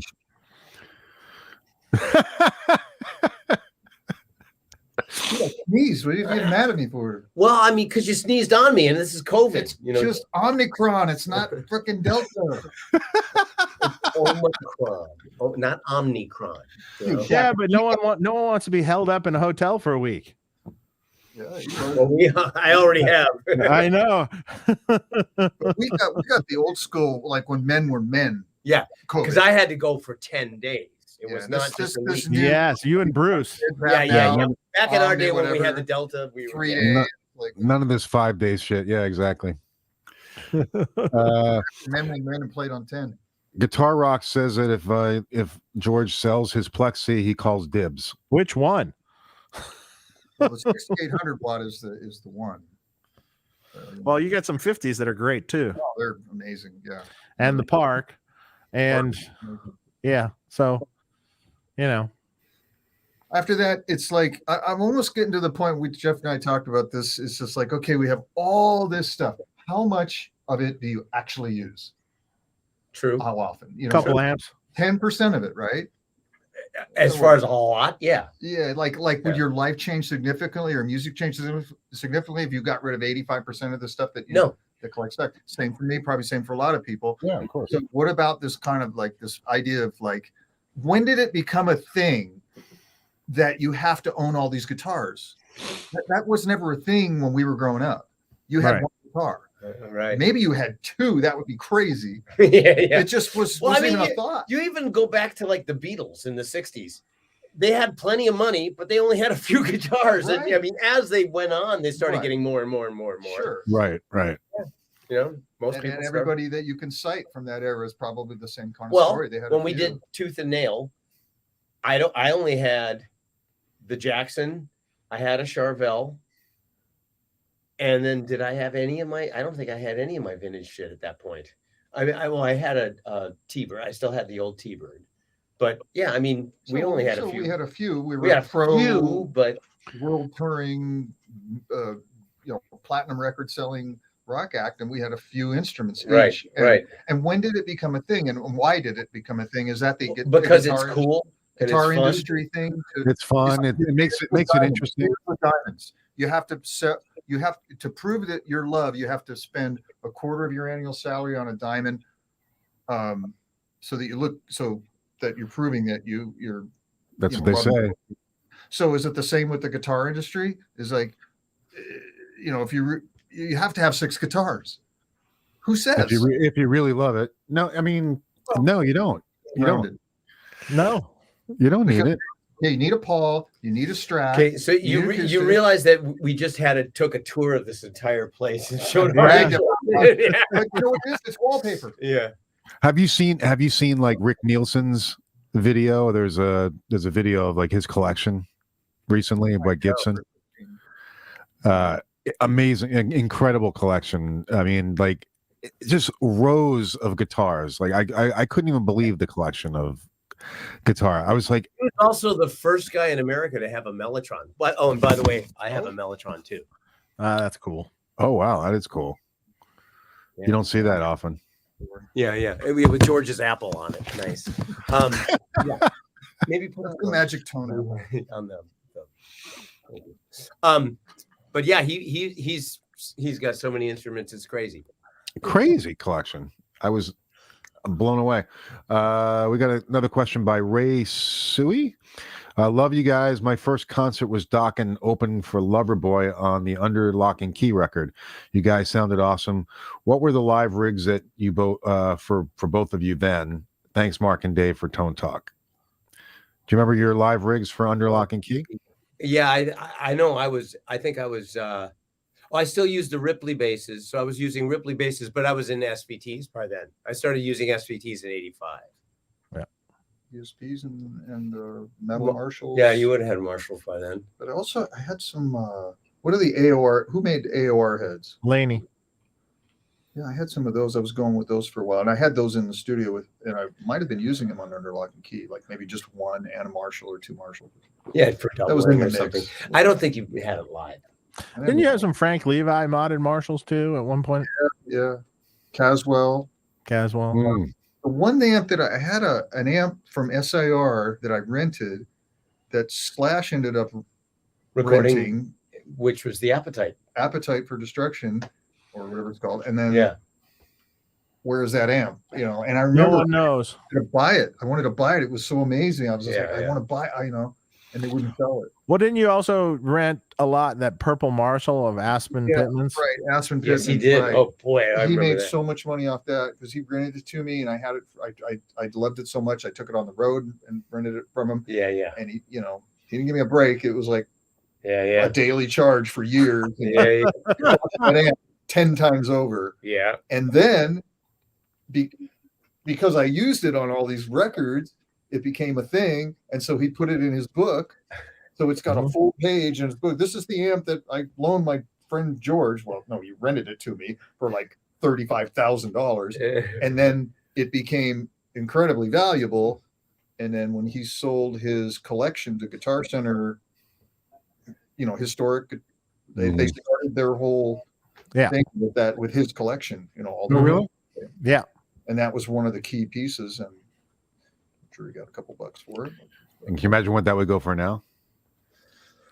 Oh, I'd love to hear that. I wonder if it sounds as good as we remember it. I ran into one of my old Dokken amps. Well, Soldano. Didn't you have the Soldano? Well, that was great. That was Lynch. But there was a guy from the Hollywood Hills. Guy got some dough, and he has this insane amp collection. I mean, just flight cases as far as your eye can see of like famous bands rigs he would buy, like Black Sabbath and Queen and ZZ Top and what? And he goes, I got a couple of your amps. I'm like, what? And I plugged into them, and they sucked. Huh. They were horrible 50-watt metals, and it was just like, you want them back? I go, no. I mean, from an investment standpoint, I probably should have, but well, maybe they just needed to be serviced. Here's the thing about old Marshalls. Here's the thing about old Marshalls. If they have the right bones in them, you can make them sound right. They might have been changed over the years. They might have been dicked with. They might be in disrepair. They might all this. But if it has the right transformers and stuff in it, and basically the right parts, you can make them sound right. There's not too much magic once you figure out what the recipe is that you're liking. Right. That you can morph and fix anything that doesn't sound great. You know what we both don't have, which I have just realized. I don't know why it took me this long to realize that. We both don't have early 70s metals. No. And that was but that's what Luis talks about. Yeah. Oh, his guitar player is a huge fan of the 72 super bass. Yep. Okay. Which makes sense. Yeah. Because he loves, humble pie and all that kind of stuff. Dude, I just played through one. I was down in Mission Viejo. I was selling a guy an amp, and I was down there, and the amp that you just replaced the power tube on.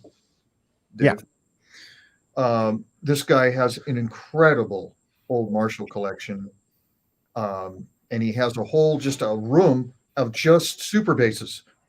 Wow. And he has a 67, which I put up against my 68. He brought it up to my house. A beat him. and it was right there. It was incredible. I had a little more of the low end, like you want, a little warmer. Mm-hmm. It was just, I wanted it. He goes, I'll never sell. I goes, I'll never sell. Well, why'd you bring it? do it? What's the point? You're teasing me. Yeah, fuck you. Yeah, I mean the super bass is a lot more low end, like a JTM 45 does or something. You might with a super bass turn the bass off. With super lead, you turn it up. You know, He may have been converted to a super lead. Maybe.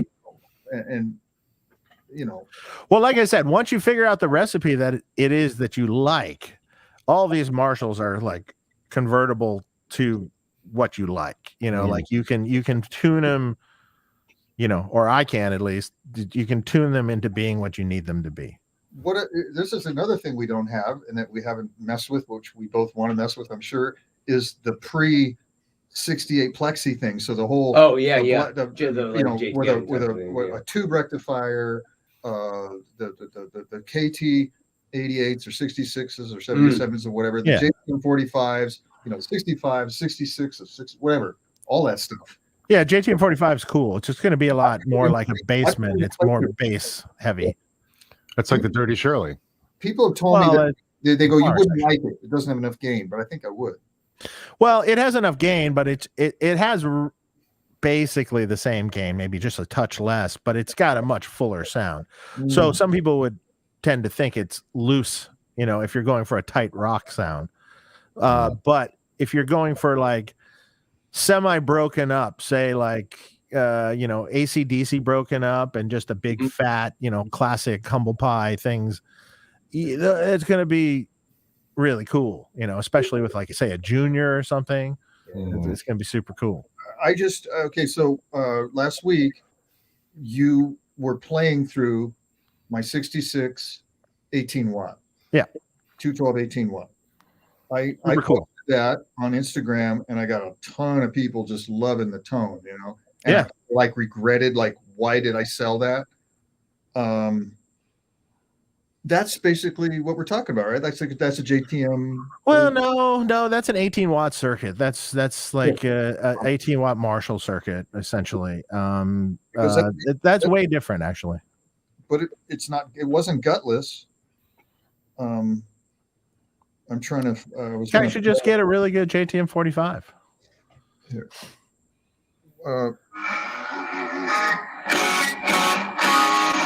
I don't know how well you're going to hear it. Not to hear it. Could you say what happened with the amp? Just one of the power tubes was dead. It was just. Oh, it was actually dead. Yeah, it was just dead. Did you clean up the then I cleaned all the sockets because they're all over. Wow. But other than that, Dave watching Dave. Yeah, Infinite. Dave watching Dave with George Lynch holding it up. Yeah, great. It sounded great though, but that's not a. That's not what year is that? What year is the 18 watt? 66. 66. Yeah, sweet. That was a cool sounding one. That was one of the better sounding ones. Now I sold it. It's okay. You got enough money for it. Yeah, but I need to get a super bass, and I need to get a metal super bass. And it sounds like a JTM 45 too. I don't know. That might be very similar to your Laney super group in some respects. I love that. Well, you're right. That is what that's the super bass. I mean, it's a little different, but it's in some respects it might be definitely more of this. Yeah, I should bring that down sometime. That's a different animal. Yeah, very 70s. Actually, I want to try the Park one of these days. Oh, you should bring that on Monday. That's a good one.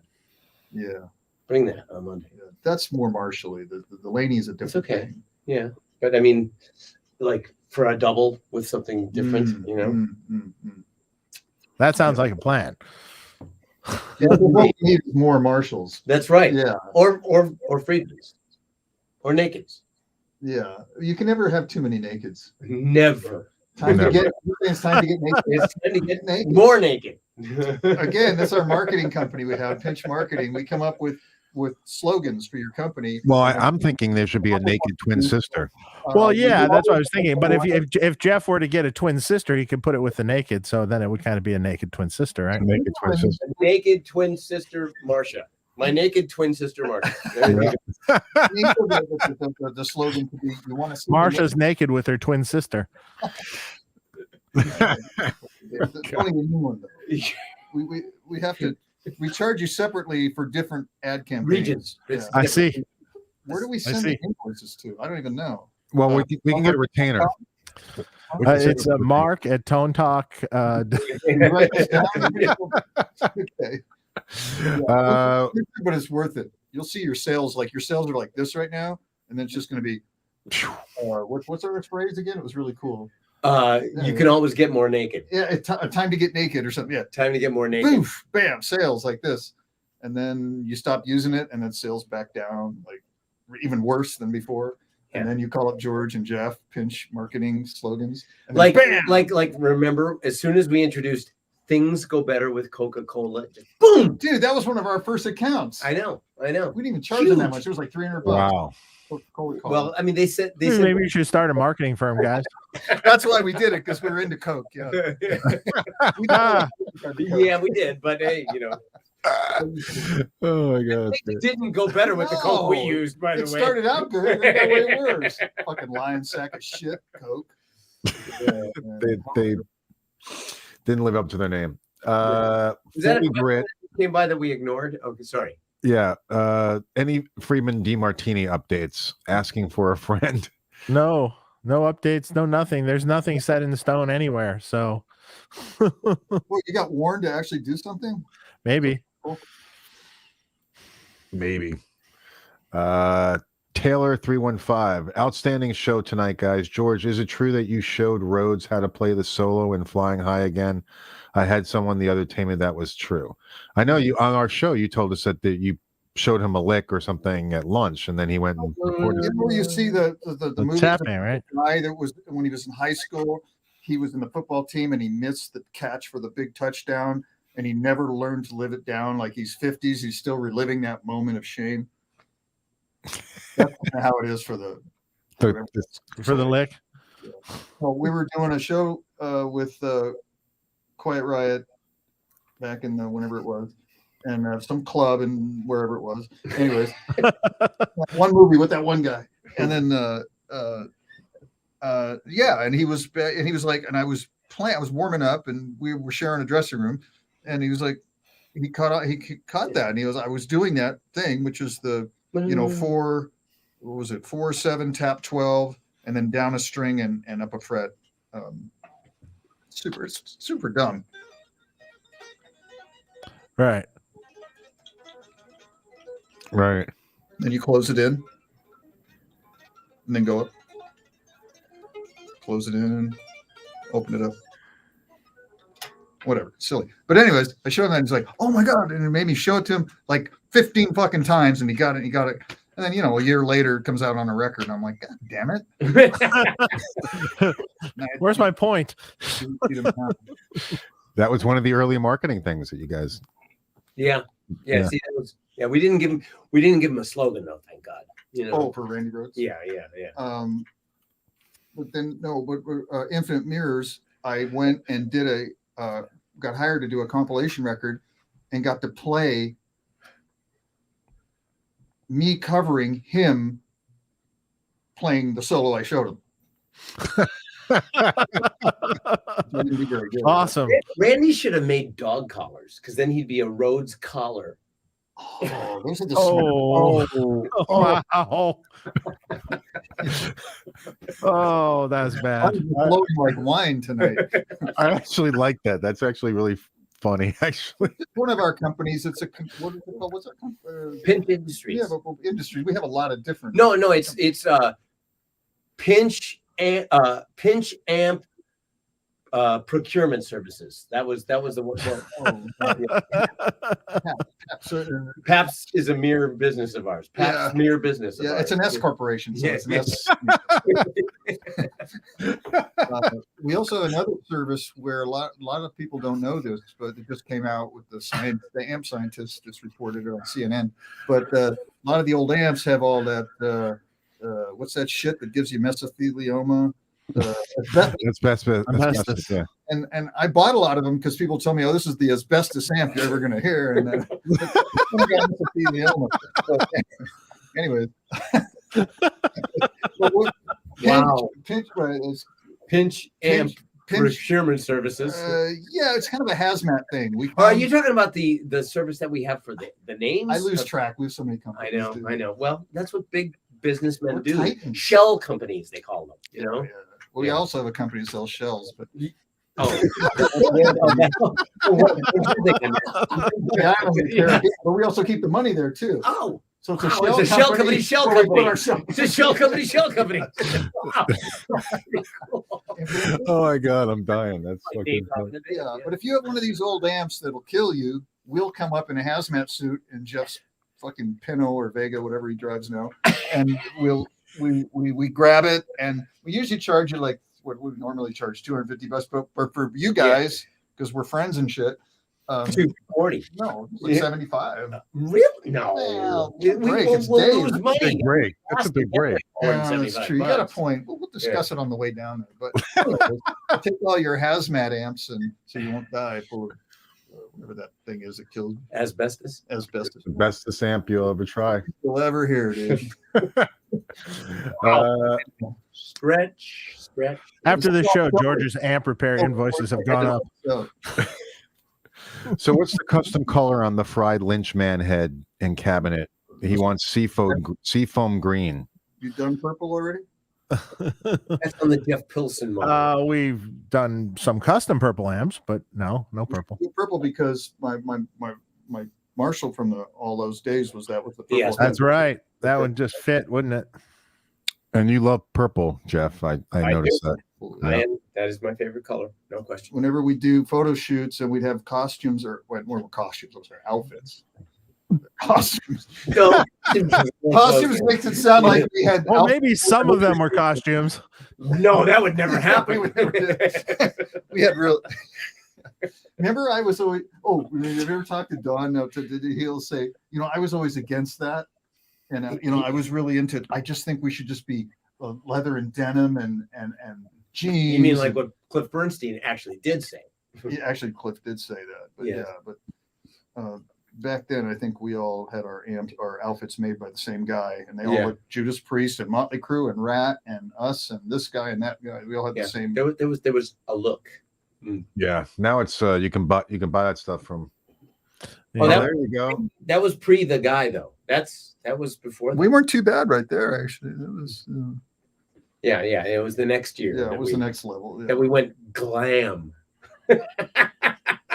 You could bring back the two-tone hair and just do like gray on top and like dyed the bottom like dark. One of the old guys who's just trying too hard to be hip with the kids.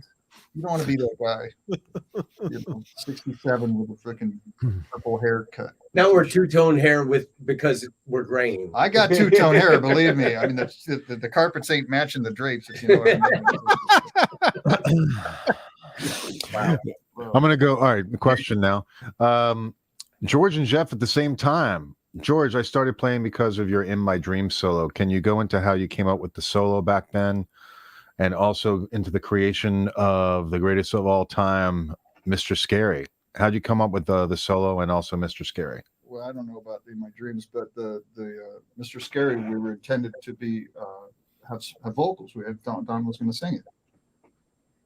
I don't think so. We did not intend it to be. We didn't. Well, write it to be at instrumental. first we didn't. You're right. But before we brought it to the band, we knew it was going to be an instrumental. Yeah, we did. Yeah, we did. Okay. So this if he means a solo, that's different than because the actual lines we came up with. That's a song. Yeah. I mean, on the 4-track we did that. Yeah, he was talking about "In My Dreams" solo, actually. I don't know. I mean, just sit around like any solo I do. I sit around and I come up with something like we do here. Yeah. It's all nothing. The only solo I ever did in my life that was thought out before Tooth and Nail. was Tooth and Nail. Yeah. We did it at my house on Yep. the 4-track, and we made all the parts and the pieces. Yep. And I walked in, and I should probably do more of that because that was like a good solo. The best solos. You're kind of known for that solo, so yeah, it wasn't a bad idea. Probably should. Yeah. Maybe on this record we should probably think about things a little bit before. Did you say we? He split the money so you could help out a little bit instead of me doing everything. I mean, this guy, I mean, you know, all he does is the songwriting, half the songwriting, all the engineering. He provides the studio. He plays the bass. He does even play some guitar, acoustic guitars. I'm a sloppy acoustic guitar player. He sings. He writes lyrics. He also plays bass on the side, and then he does mixing, and then he does all the, you know, and that's all he does. And then I have to play guitar, and he wants half the money. It's totally unfair. Yeah. I know. Well, it's for my shell company. What about the drum The one that tracks? sells shells. Do you, What did you think I meant? A lot of people get mad at Trump and other rich people because of their shell companies, and they're actually sell shells. Yeah, And yeah. they'll think, oh, it's like a tax dodge or something. I don't know. No, they're just like no, it's just, They go to like the puka, beach. puka beads, you know, and stuff. Dude. well, I forget what the question I just asked. Yeah, I you remember did it was a cool question. Yeah, it was a good question. What was it? We were talking about Mr. Scary, and we were talking about solos, and we only have one premeditated solo, and then we got Shell back on company. shells. Yeah. It always goes back to shells. Everything. When you think You know. about it. Oh, you know what? You asked about drum tracks. Oh yeah. So for like your basic drum tracks, are you just doing programming the drums for? When we write, yes, but we're gonna get Brian Tishy to play on this thing as he did on the last record. And actually, Brian has a setup at his house that's pretty cool, and I'll probably go over there and sit with him. And Isn't he up in Santa Clarita? yeah, yeah, Yeah, we're all all there. three of us are. All up that We're all area. Yeah. We're neighbors. Gotcha. Should we tell who the singer is or no? Leave it as a surprise. Okay. We got another question. Guys, love the show. Thanks, what's his face, for the super chat. Dave, can the fry at PS100 be used to power two Synergy Syn 2s? Best method to switch all channels. Now you're bored. Yeah, sure. It can be used to power two Synergy Syn 2s. Sure. You just, I mean, best method is switch MIDI. You can hook the two Syn 2s up together into the power amp, and you're done. Email me if you need more detailed information. That is so funny, George. Get back to shells. I mean, seriously. I mean, that's shell talk, right? Enough about you already, Jesus. Jeez, like talking Here we about- go. Here's a question for George. Night Legion Ben. Hey, George, Stu from Australia here. Can you speak to the PRS you used in the early 90s during Lynch Mob? Do you remember the model and specs? The guy from, well, I guess his name is Paul Reed. Paul Reed. That's That's why they called it. That? Oh, wow. Wow, Wow. it's pretty clever. What's of the you, name of the man. guitars that he makes? Who's on first? Paul Reed Smith. It's weird. Why don't they just use his initials? That's such a long name. PRS. Great idea. My wife See, has that. Wait a minute. My wife has that. That's what you're really gonna do. You play the guitar. You get a PRS. Wow. Wow. What were we talking about? The guitar you used in the Lynch Mob. Oh, The that PRS, blue one was that amazing. PMS that you used. In the, Well, so I was menstruating, and anyways, so yeah, it was amazing. It had the sweet switch. I remember it had the deep dish two pickups. deep dish. Is that what they were called? Or dragon? Or something? Oh, the I'm Dragon not sure. pickups. Maybe. Anyways, that guitar was just a natural, and I got in a lot of trouble when I started using it because I couldn't put it down, so I used it a lot, and ESP dropped me for a year to basically spank me. You know, Punish you. I learned my lesson. Really? Wow. Sent back to Paul. He also sent me another one I used. I didn't like as much, but it was amazing. It was the first one he ever built. It was the first PRS. It was the gold one. It was on the cover of Guitar Player magazine. Super famous. 001 kind of thing. I didn't like it as much. It was still, pretty great. But anyways, yeah. But that first one was great. Rummy has a question. George, your solo on Lock and Key had amazing reverb that made your lines shine. Did Michael Wagner craft that vibe, or did you push for it? Well, you've always loved digital reverb on solos. Yeah, that's legacy digital stuff. That That would have been probably Lexicon probably a Lexicon 480 XL. big plate deal and all that. 480 XL. Yeah, the 480. Mhm. 480. I mean, we would also throw other stuff in there too, but you know, we used to do this even on our demos. We do the 99-101 harmonizer thing, which And we also had a PCM 70, which was a great sounding reverb. yeah. Yeah. And then the Lexicon PCM 41, you use that a Yeah, lot for delay. Yeah, I like the 42 better. Warren had the 42. A lot of guys use 42 sounded richer. I don't know. I never ended up getting one, but the mainframe Lexicon was just unbelievable. I mean, it would just warm everything up. Lexicon just has a proprietary kind of sound, you know, and it's warm and it's got that low mid kind of just friendly thing that just it doesn't bury it and make it go away or make it shimmery. A lot of reverbs now, especially pedal, if you buy any kind of pedal reverb, or they're just very metallic sounding and just it's obnoxious and I just like nothing sounds like a Lexicon. I don't know, did Lexicon ever make a pedal? No, the closest thing were the hardwire reverbs. That's right. And the also then, but they weren't same. They weren't this much. I'll tell you, the Lexicon, it had the Lexicon algorithms in it. the Lexicon plugin is a nice reverb, man. That's what we use on your thing, you know. So the prime, your stuff. or is that like the Primetime 2? They have all those Kind of like that. They have settings like that in there. Yeah, really nice. God, I used to love those It's machines. it's a warmer reverb than a lot of plug-in reverbs. So. And then the question is, you know, for me, sometimes I was like, am I missing that live? Of course, live you get natural reverb depending where you're playing. Right. But like just playing clubs, you know, or it's a dry venue. I mean, it'd be nice to have that maybe, but the thing is, once you do have delay live, and when you have delay live, you can't. It's really hard to mix delay and reverb live for a distorted guitar. It is true. Yeah, it becomes. There's no present signal. You know when I think it works is in a clinic atmosphere. Well, sure. When when it's only you. When it's only you. Yeah. That's true. So just never tour with any musicians, and you can use all the reverb you want. You could be like Yngwie. I don't tour with musicians. I tour with just drummers and bass players. Singers, so. I suspected that. That's funny. Guitar Rocks. Mr. Lynch, what's the oldest piece of gear you have, and do you still have a Jordan Boss Tone? I have my original Jordan Boss Tone from when I was a kid. You still have it? In the box. You still have it? Yes, in the box with the price on it. I bought it at the music store where I took guitar lessons, and they had a display of one of those. $20 or something? It was $29. Yeah, there you go. Which was a lot of money back then. Sure. I mean, I bought my first real guitar, which was a 1960 Gibson Special, Les Paul Special, with a black bass Tremolux piggyback 63 Tremolux or 64, whatever, I don't know. I bought both of those for $80. Wow. So $29 for a distortion box is a lot of money, but it was magical because it plugs in. Have you ever seen them? They plug into the Les Paul. I kind of remember them. Yeah, It's not on the floor. It's just a little square thing like that. Yeah. And it's unbelievable sounding.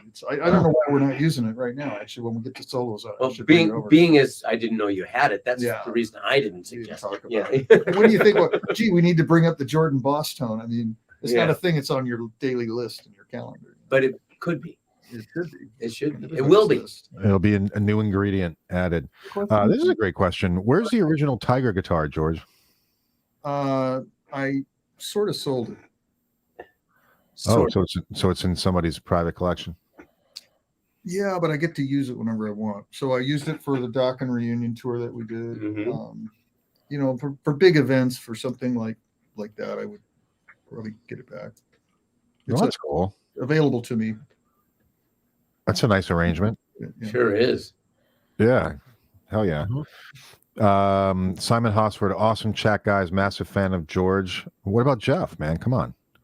Bass players, you know. Yeah, geez. It's crazy. I used to absolutely crank It's Not Love. Beautiful restraint on that solo too. Simon's in a Van Halen cover band in Australia, I believe. A trip. Oh, They're cool. great. He's really good. Let's see what other questions we have here. How you guys doing on time? Guys are down under. I think they're on lockdown. Daniel Judge, George, did you ever play and record with a Mellotronics modded Marshall back in the day? Metaltronics. Metaltronics, yeah. Yeah. What was that guy's With, name? Lee. Well, he spelled it wrong. So Lee. What's his name? Lee Jackson. Lee Jackson, yeah. I had some. I don't remember if I used them or not. I think they were in the studio. I don't. It's hard to remember if you actually use those particular amps. But, I think Lee Jackson says that you do. Did you use them though? I remember being on tour. We were on tour with Dokken. We were opening up for like Twisted Sisters, one of our crazy tours, and we were like, it was sound check. I remember being in the arena, and it was sound check, and we were walking along, and we got some guitar magazine, and we were looking at it, and there was an ad that says, "You want to get that George Lynch tone? Buy this." And I went, "The fuck! I never even used it. I never even see it. I didn't even know it existed." He used my name to sell this product that I had never even, not only not endorsed, never even knew about. See, So- nowadays you could go back and hit them up pretty hard. and maybe get one of those Lee Jackson pedals. Yeah.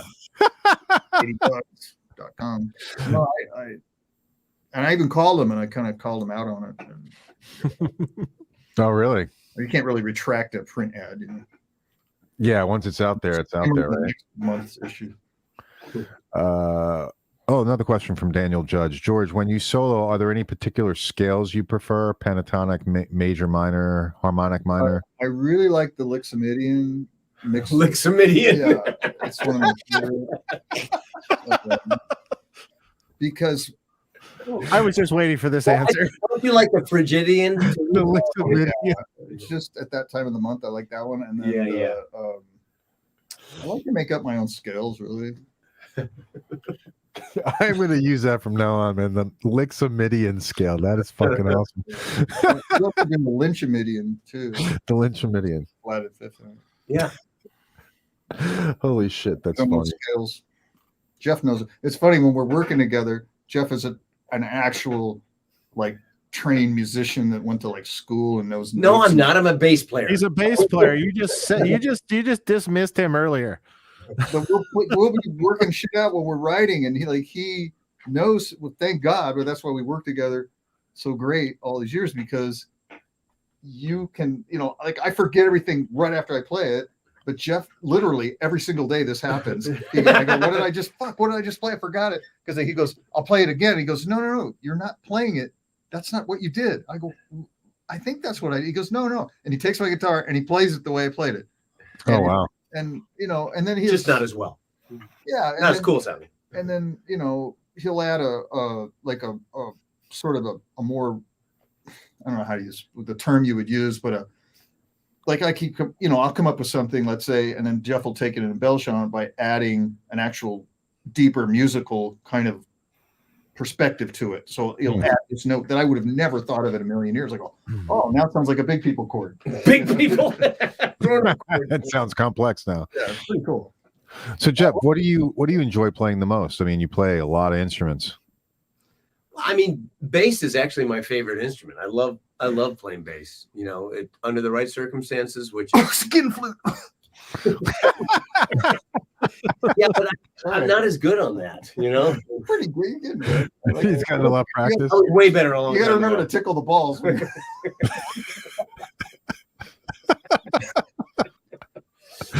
after skin flute, it'd be bass. Yes, The bass. I say I love bass. I love playing bass. That's cool. So like if you're gonna go to jam or just like if you're by yourself, you're gonna pick up an instrument. It's usually bass or is it guitar? Actually, on those sometimes it is, but probably more in that circumstance is a guitar. Yeah. Oh, I got you. Lately, that melody maker that George has had, he's been leaving it here, and like the last 4 nights in a row, in the middle of the night, I wake up and I just come out here and I just want to play that guitar, and I just sit out here and play that guitar. It's just You kind of go off on the piano or the grand. Is it grand in there, right? yeah. Well, it's a baby grand. Yeah, got a beautiful 1908 Steinway. Oh, Oh, Oh excellent. wow, that's beautiful. awesome piano. Leonard Rodriguez, thanks for the question. George, is it true you played through Eddie's rig on the Monster of Rock tour because you were having? We had this brilliant idea that I was just going to play through one amp when I go out there, kind of a minimalist thing. I think that was the cocaine talking. And then we got out there, and the amp, the old cool Marshall that I had, stopped working, and so Eddie was kind enough to loan me his backup stuff for a while, for a couple of weeks. That's cool. I didn't remember that. Yeah. Wow. Did you enjoy using it? I loved it, and then they called it back at one point. You know, I was dragging my feet About my returning shit, it. Yeah. my shit fixed, because I was just like, I'm really happy with this. I'll just stick it. Exactly. We're gonna kind of have to get that back. And you know what happened to me on the Monsters of Rock tour? So remember the biggest bass rig in the world?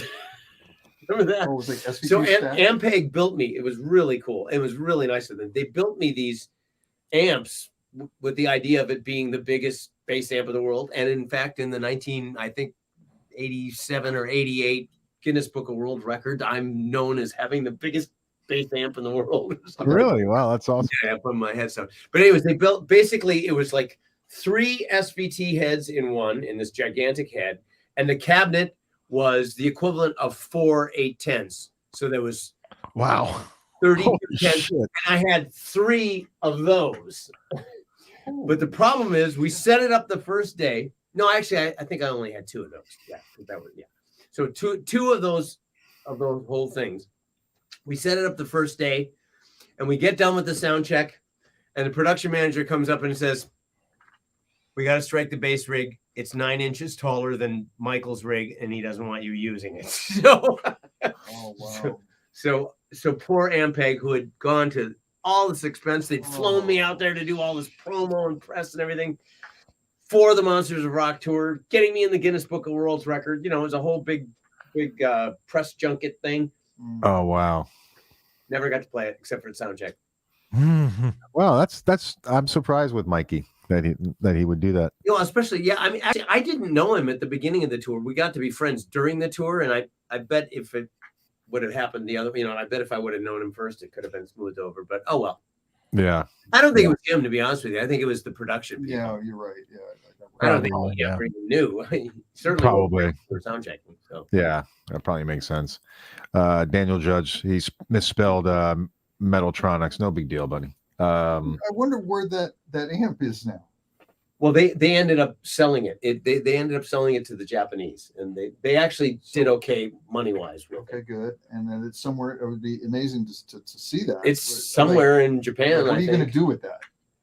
Well, I'll In tell you Japan, something. you can know live what? in it. I will tell you this: the cabinet was at a NAMM show a few years ago. Was that the one, the giant one? Yes, that was one of mine. Okay, so I was there. I was watching Yeah. it, and the bass player from Spinal Tap. Oh, he was playing. He was playing Big Bottom. Really? He was. Wow. So I had a big bottom coming through my cabinet. Before it was they even Well, no, existed. wait. No, wait. Okay, hold on. Anyways, yeah, Yeah. that was mine, my old cabinet. Wow. That was only one of them, though. In fact, there was so many people there at the NAMM show. I don't know if you saw that, Dave. When what's his name? The guy that plays bass in Harry Shearer. Harry Shearer, and he was all in out, you know, In his Spinal Tap gear, outfit, yeah. and he's kind of a short guy, and, Right. And the amp is huge. So the only thing I could see was the amp. I couldn't see him. I heard boom, boom, boom, boom. How's it go? Boom, boom, boom, boom, boom. That's all on the left, right? I think so. Isn't Yeah. that that's The whole song is every instrument is a bass. Yeah. what did I tell you about the musician over here, huh? Wow. I mean, you got to pull out the Spinal Tap lips. What music college did you go to? I went to the Big Bottom School of Music. No, but you really went to a musical I did. university. It was University of Washington, but and it shows, dude. Oh I man. mean, I just saw that. I couldn't Well, that's the believe first thing they teach you is Big Bottom. it. Well, that's what you have to play to get your diploma. That's the audition to get in. Yeah, that's Yeah. your finals. Get your cap. And If then you can got- play Big Bottom, yeah. And if you can talk about mud flaps, my girl's got them. You know, that's like your thesis. that's the thesis. That's the piece. No, that's the Valedictorian- thesis.